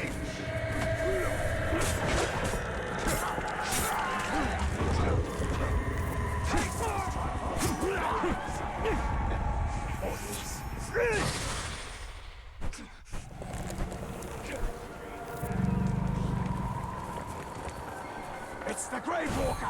He's working with the witch! Flesh will feed the forest! Flesh for tree and brood!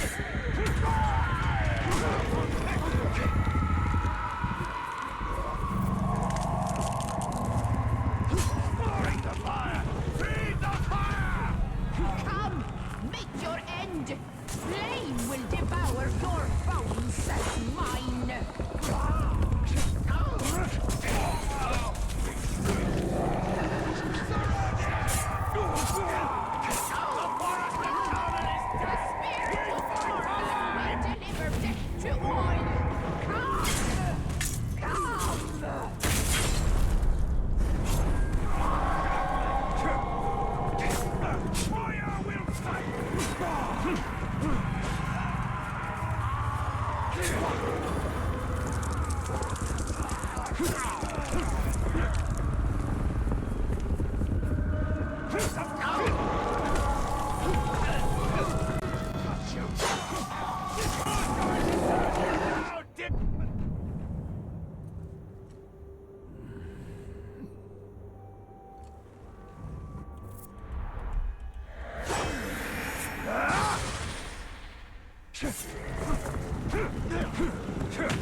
He's done. Come, come, this one.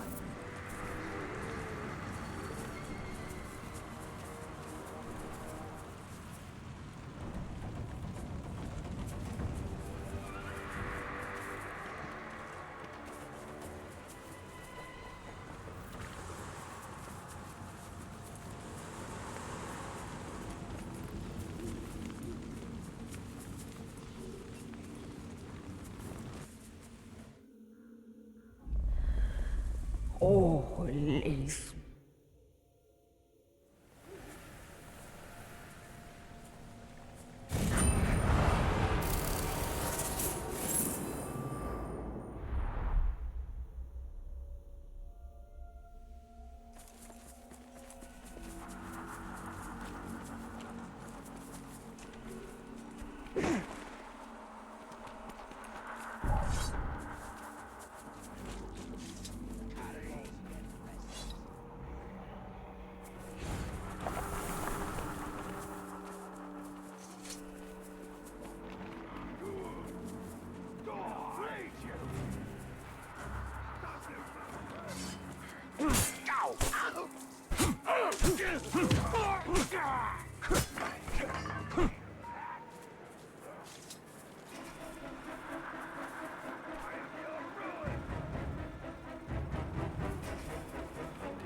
You filthy man-swine! Uruks will slit your throat every time! And then we start in on the really fun stuff.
When all is said and done here, I'm going to get a promotion, or I'll be dead.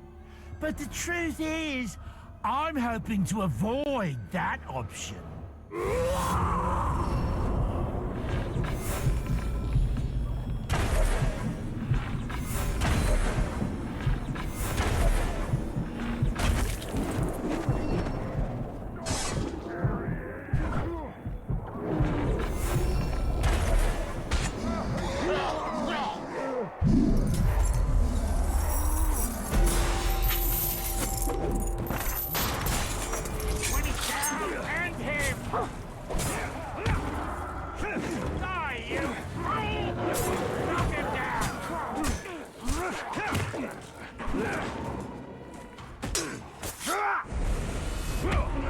Patterns are made to be broken, so I'm in.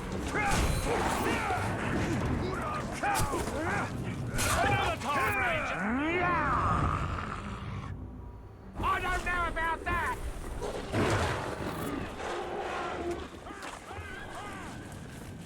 You won't catch up!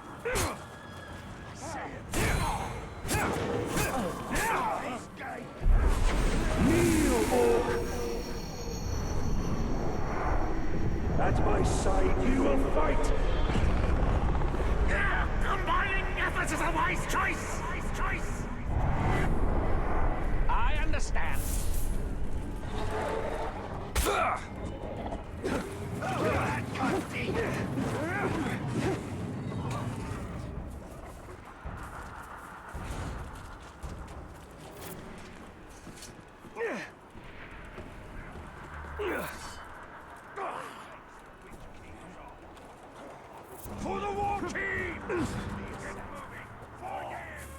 Witch King is a lot of things.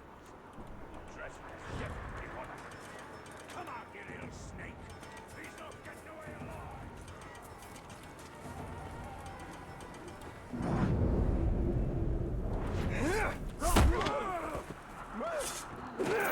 It's a ranger. I'll kill you.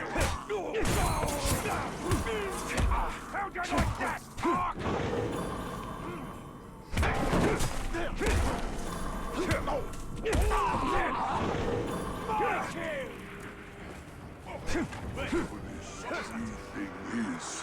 It has no place in Mordor. I've never seen a sorry a bunch of maggots.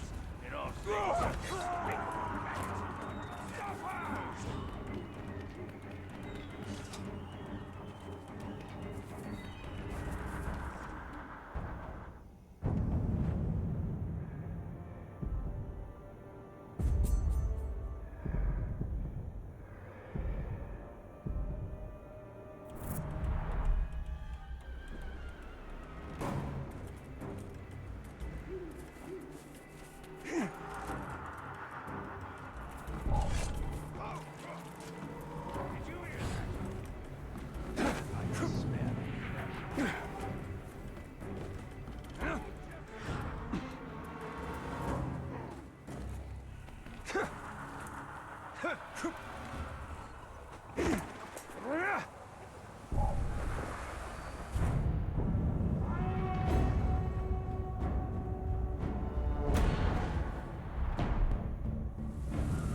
Shall we begin? Can't you taste it? Can't you just taste it? So tasty!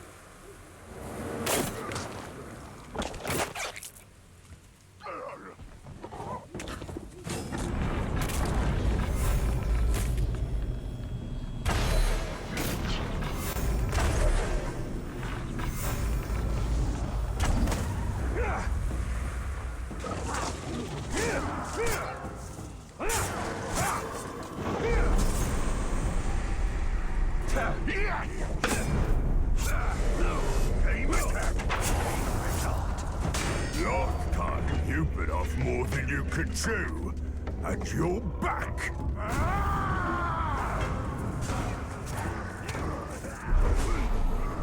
I dominate you.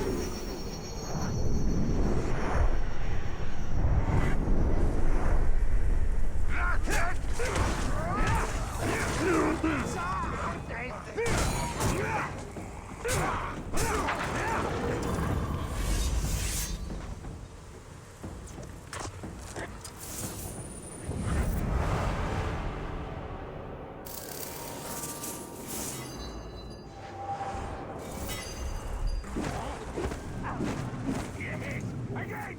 And again! Tasty!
These drakes will take to the sky and set fire to the earth.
Who dares disturb me?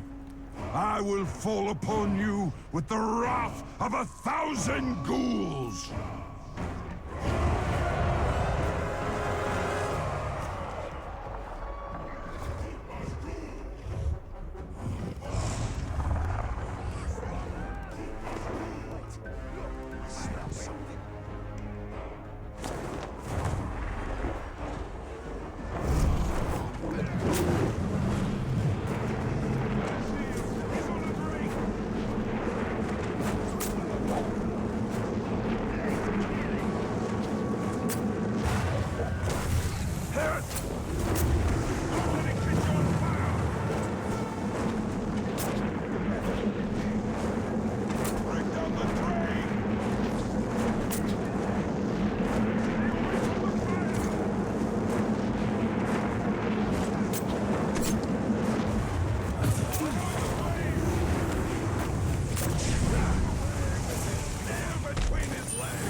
So, here we are.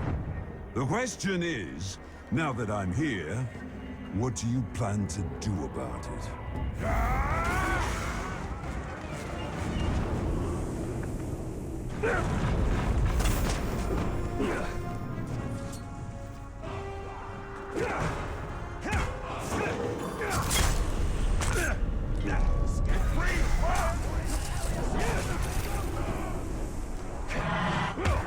The beasts of Mordor are hungry! Like that now!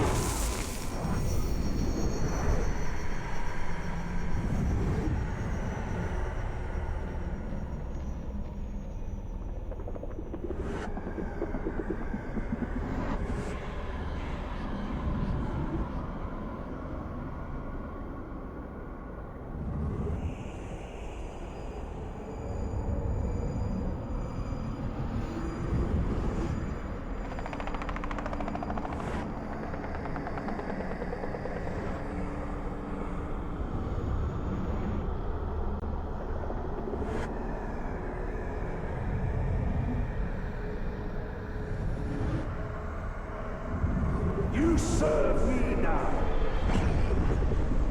My strength for you! Sending me off.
Nothing here.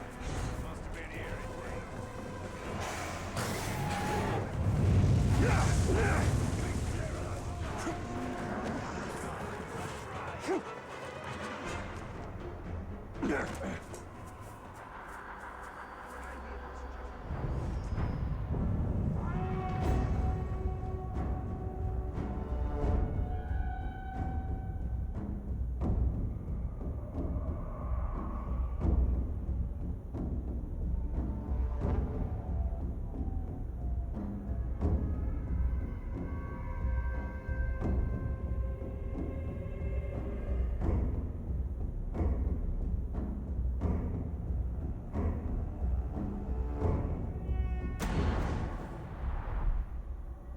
It shall not be me who is trapped, Orc, but you.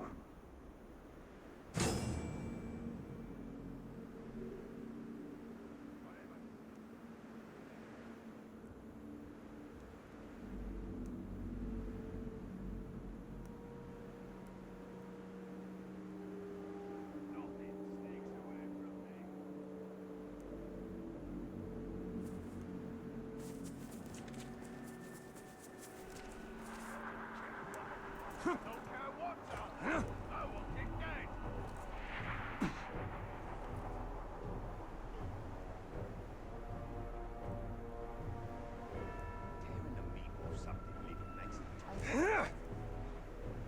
I just hear something?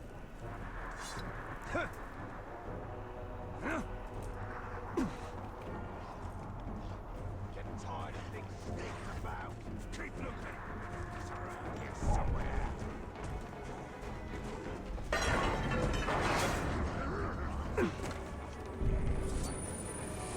Something just moved over there.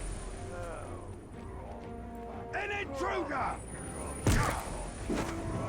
Good hit! Now kill him!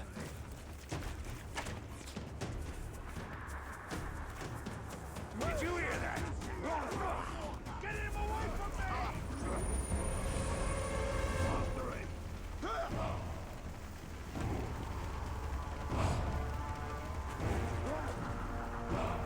Is that brilliant?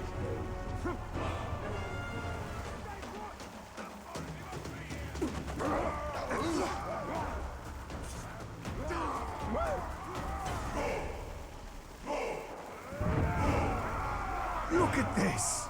You fell for my trap!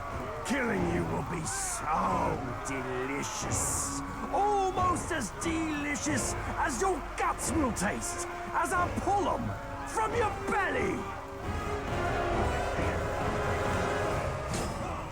You're dead! I'm gonna cut it up good, don't you? Run, swine! Ah, face to face. That is quite a face. I'll enjoy cutting it off and eating it.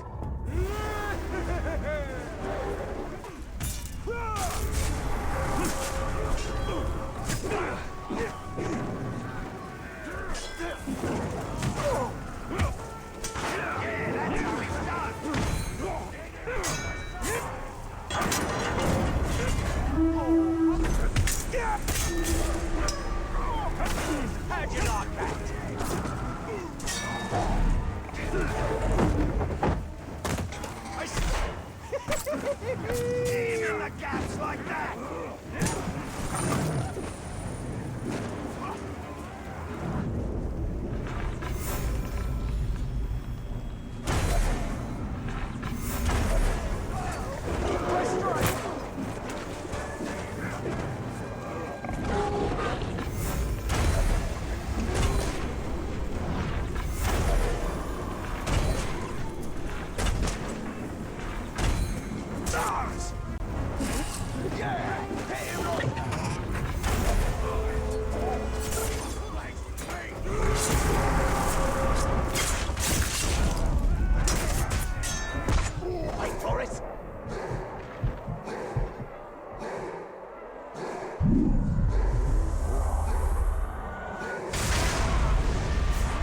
death of a man like you is always rewarded.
Talking to all the celebs in attendance, getting interviews, their predictions on what's going to go down on that main card. This is Jake versus Joshua. A lot on the line. How insane is this? I'll tell you right now. As you know, it was 6 years ago in this city, a young man named Jake Paul made his pro boxing debut against a We're watching this fight now. The fight is now on. We've been waiting. At that moment in time, Anthony Joshua was the unified heavyweight champion of the world. Imagine telling someone back then that these two would meet in a pro heavyweight bout just a few years later. Actually, imagine telling someone about this 6 months ago. That's how improbable all of this is. But don't you dare tell Jake Paul that a win tonight is impossible. He is steadfast in his belief that he is going to pull off what he describes as the greatest upset in sports history. Well, we are just a few hours away now from finding out if that delusional optimism is going to be turned into a reality for the man they call the problem child. Saturn. Stop. Yeah, thank you, Ariel. We are just getting started for you here in Miami. We've got so much more still to come for you. Our countdown is now underway to the first of our 4 fights tonight. Stay with us, everybody. We are live on Netflix. Listen to me.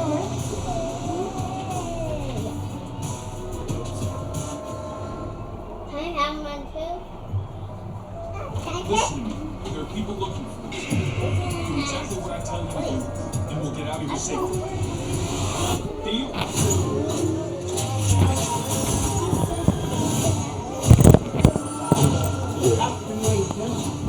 I can't wait to hear that beat after he finishes mixing it for real. And cutting the samples completely because we just cut it rough so I could record it. But we got that. This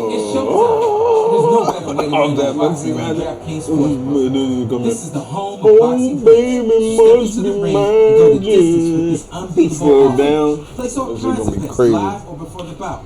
Like fight props, over-unders, money lines, and more. Walkway, please. Download the app. Okay. Enter the promo There's code. toys about this walkway. And get in You on always the act. leave toys in the walkway. The crown Get 'em up. is yours. Get them up. Texas is for the unwelcome. Get them up. Now Texas is an open door. Literally. The new TurboTax stores. Meet our experts in person. They're ready to do your taxes for you, so you can walk out with confidence. Now this is Texas. Intuit TurboTax. You might not know about Domino's specialty pizzas, like the extravaganza, or the Pacific Veggie. And you definitely don't know about the new spicy chicken bacon ranch. Chicken bacon. But now you know. And now that you do know, go ahead and get any medium specialty pizza for just $9.99 when you mix and match. Only at Domino's. This actually smells good. Feel I can feel good about. I'm gonna need it.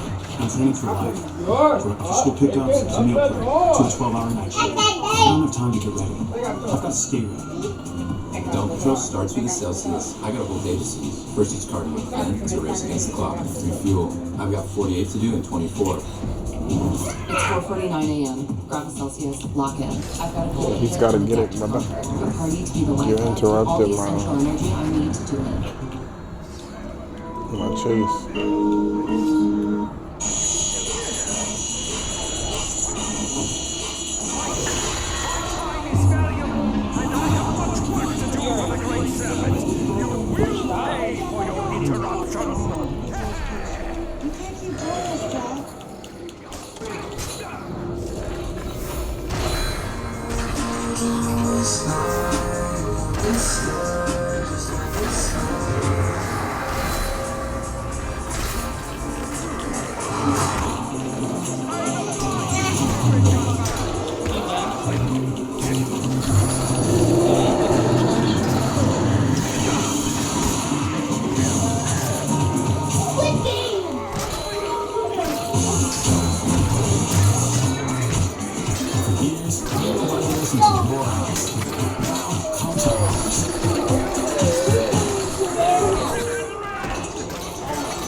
Premieres on Christmas Day at 8 p.m. Eastern with the final episode premiere on New Year's Eve only on Netflix. I'm Chris Scott, we are lead and it is Andre Ward, that man. Cross-eyed bastard. And remember the timeline that you guys always will tell you just why we didn't expect this fight to happen. Anthony Joshua, you remember, is What happened? gold medalist the London Games that was in 2012. 1 year later, 16-year-old Jake Paul began making Vine videos and was hitting 2 billion views. That same year, AJ began his professional boxing career by 2016. Jake was a Disney TV star. By 2017, AJ was the King of Fire heavyweight champion of the world. Oh, baby, monster man. Forgive me, boy, but you Shortly after his 13th heavyweight titles that he had lost earlier in 2019, he became a 2-time heavyweight champion of the world. Jake Paul's first pro fight. that's not what I said. I never said that. This is just You might as well. You said it. the DNAs. That's the way the DNAs is rolling.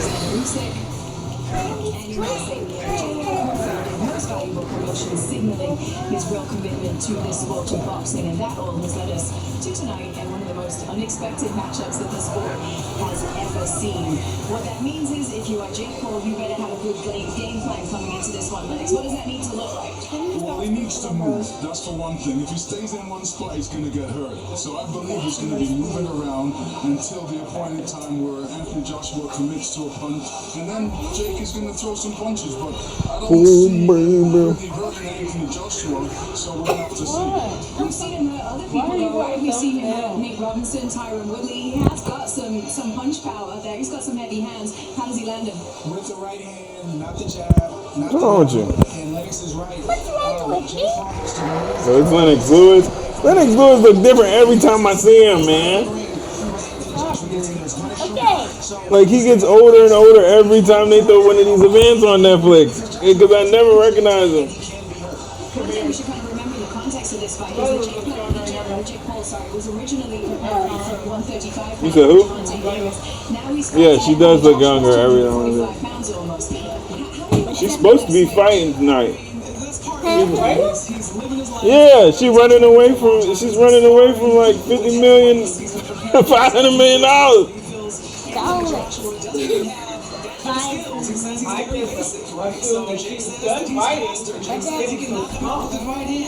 Man, she's supposed to.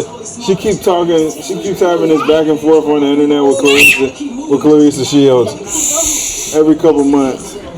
Like, she wants to fight, but then she goes, "Well, this is the ballpark figure that I'm looking for if you want me to come back." And then they come up with a ballpark figure for her, and then she's like, "Oh no, thanks." It's like stop playing, stop toying with the idea. If you're not going to take the money when they get it together, then don't toy with the idea, because people really do want to see you in that girl fight. They wanted to see you in that girl fight for a long time, because Claressa Shields is arguably the best ever in your weight class.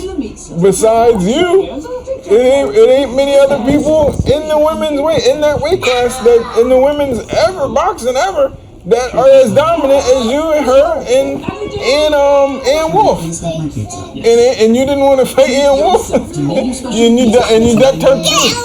It's starting to make it look like it makes sense. I get it on a legacy level. Like, why would you fight this girl? Because I guarantee Claressa will probably run her.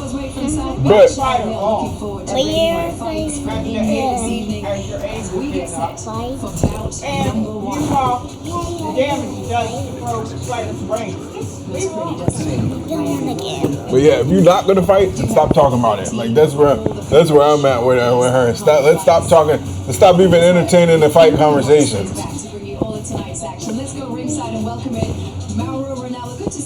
Because now it just looks like you're running for money. Because you could go in there and run 3 rounds with the girl. I'm pretty sure that you could, as Layla Ali, you could say, we're just gonna run 3 exhibition rounds, and you could write like the Mike Tyson did with what's the other contracts with Roy Jones. We're gonna run 3 exhibition rounds, and let's not try to knock anybody out. Let's just have fun out here, and because people want to see this happen.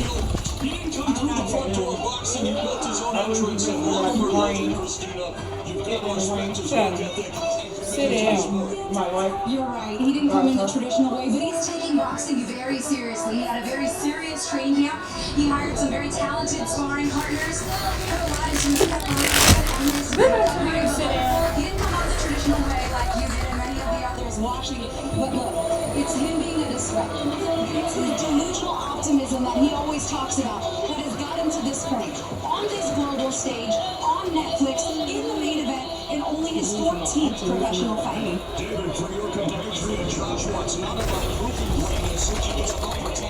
Yeah, because if he didn't have the money he had to pay all these people, we wouldn't be watching these events. Let's be real. He could be optimistic as he wants, but the fact that he has the money to put up these events on his own is the only reason that he's got as far as he's got. Because if he had to depend on people to pay, like I was saying with Claressa Shields, where she got to come up with people, she got to get investors to come up with her money for her to fight Layla. If it was up to that, he wouldn't have. If he was waiting for somebody else, they don't believe in him enough to go, yeah, let's pay for these events.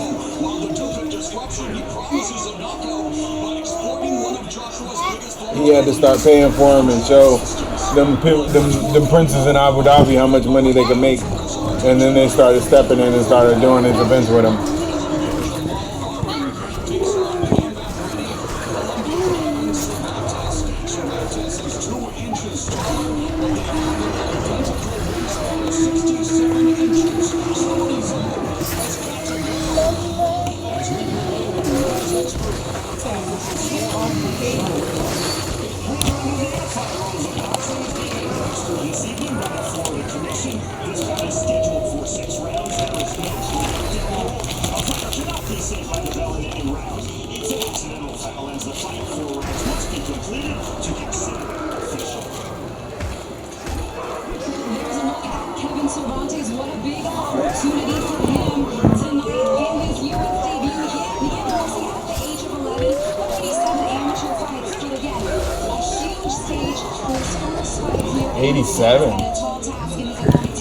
It's a lot of fights to have and be that young.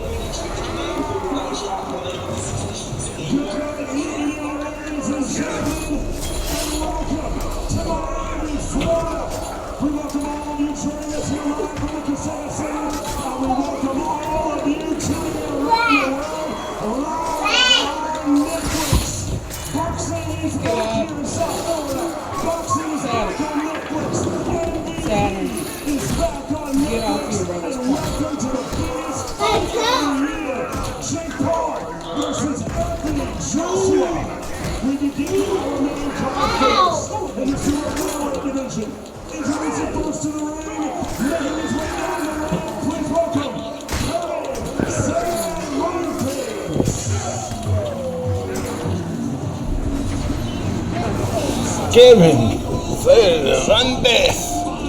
He looks young in the face.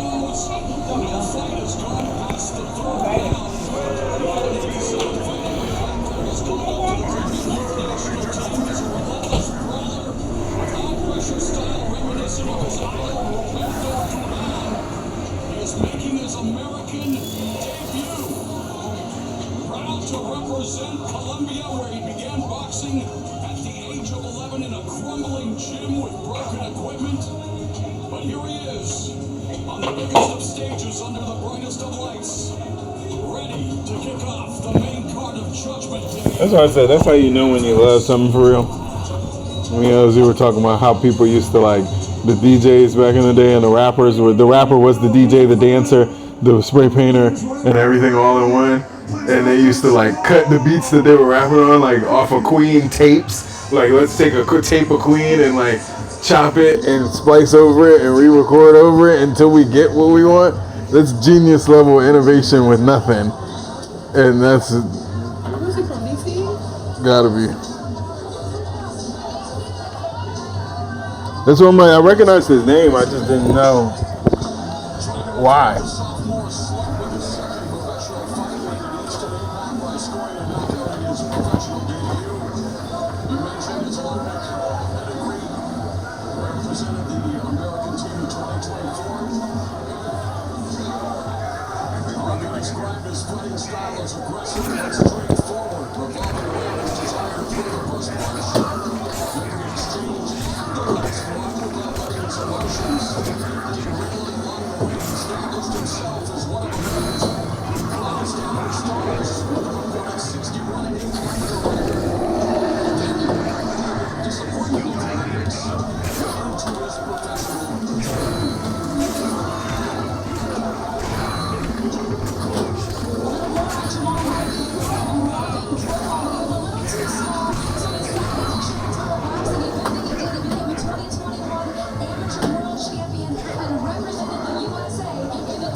So like, when you really think about it, there's no real safe sports that you can rely on all the way. That's why I said you're better off just learning a trade. And if you want to play sports on the side, then you have that. But if you want to put your whole, it never made sense to put your whole life towards these sports, specifically combat sports. Yeah.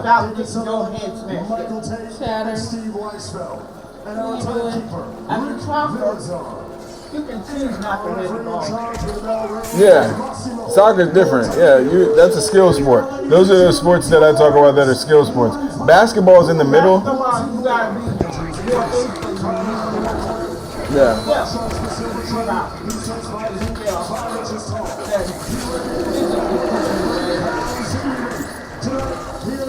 Yeah, we talk baseball, hockey, soccer, and hockey's still a little blood sporty. Let's be real. Hockey's been scary because especially at the trade, the whole thing about making the game fun for fans is about coming down close and start punching people in the face. Yeah. It's in the face.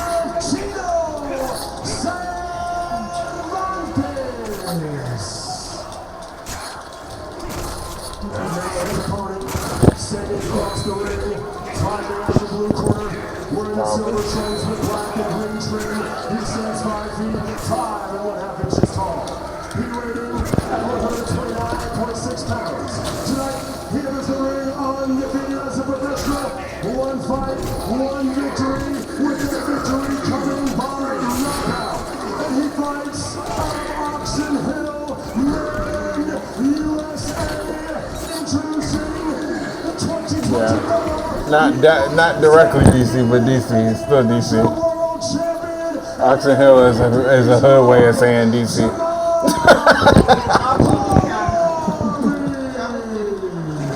Oxon Hill, Walker Mill, all them things with the L is DC. Oxon Hill, Walker Mill is all the hoods way outside of DC in Maryland. Never heard nobody walk out to no logo. Yeah. Capitol Heights. Capitol Heights.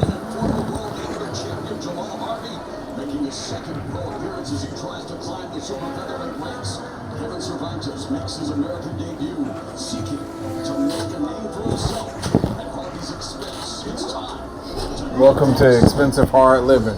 Right there in that area, PG County is. You wanna live in the hood and pay a lot to do it? Come to PG County. Is it Matt Bloodstain?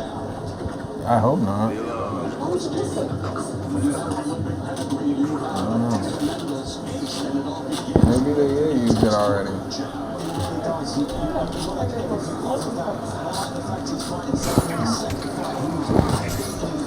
It might be one of the sponsors.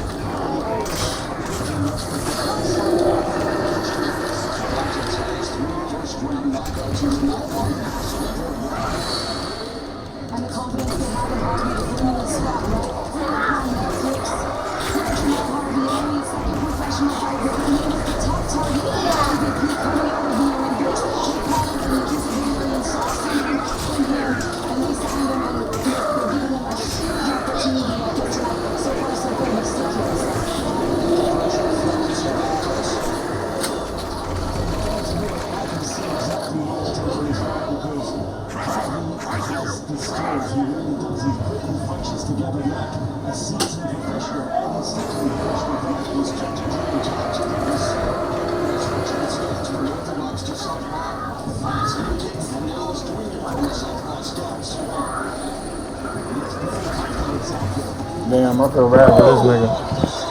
Not already.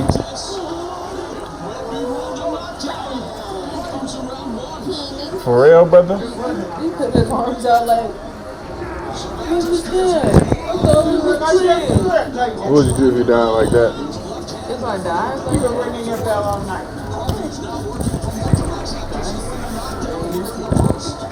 Yeah, two of that.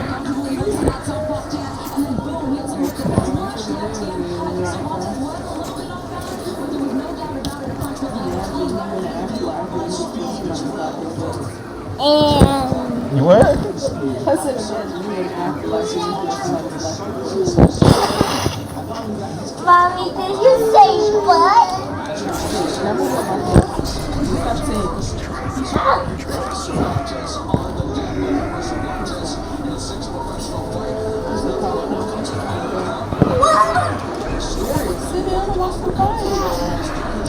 What is he throwing his whole body in there for?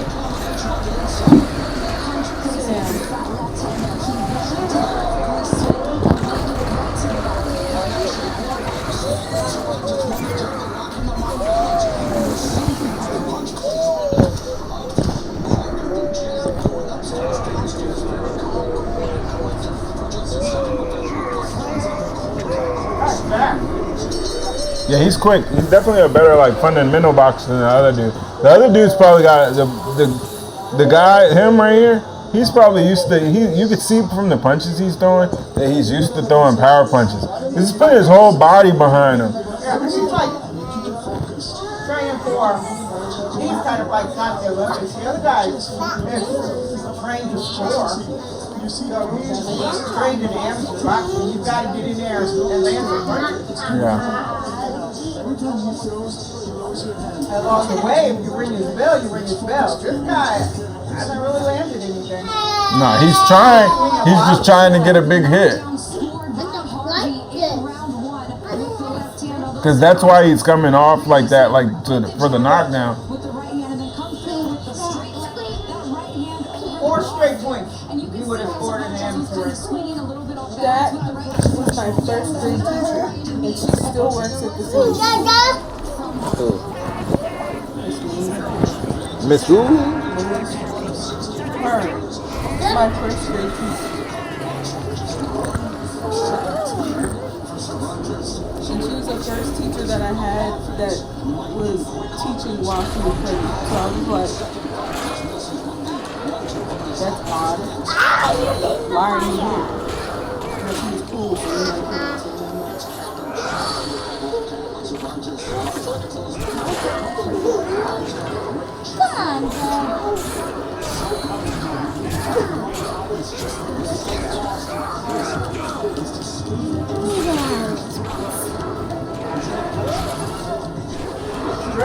southpaw, you have the easier time sitting in there. Yeah.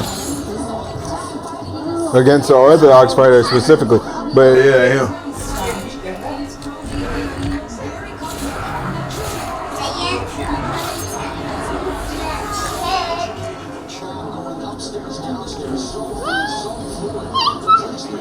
He's swapping on him though, if you're paying attention.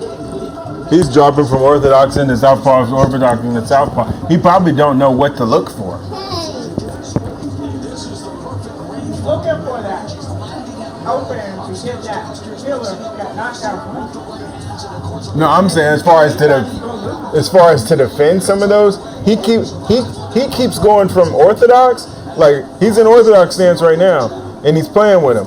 And then when he wants to line it up, he drops Southpaw real fast. So dude's trying to learn how to adjust to that, and it's hard to learn how to adjust to that if you're used to fighting all Southpaw or all Orthodox fighters. That's why he's good. Something's good switch up for him. Because his power must come out of the Southpaw stand. You know? Yeah. He's losing now. Maybe that's why he's not so bad this one.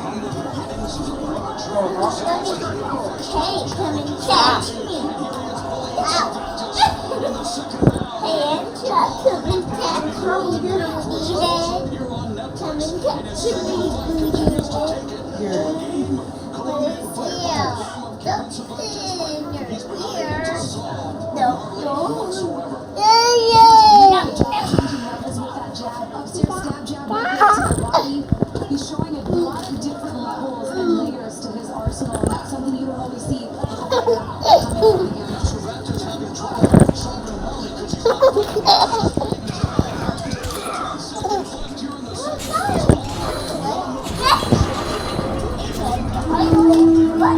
And he's still bullying him. It's just he's what he might if he gets it. I'm telling you, the way that man is throwing them punches, the Cervantes dude, if he hits him with one good one, it might rock him. Like, cause I'm telling you, he threw his whole body into one of those punches. Like, yeah. We're gonna get knocked down. But he's bullying him. Other than that, he's bullying him though. If he can't get in there and he can't guard his face, he's gonna lose this really easily.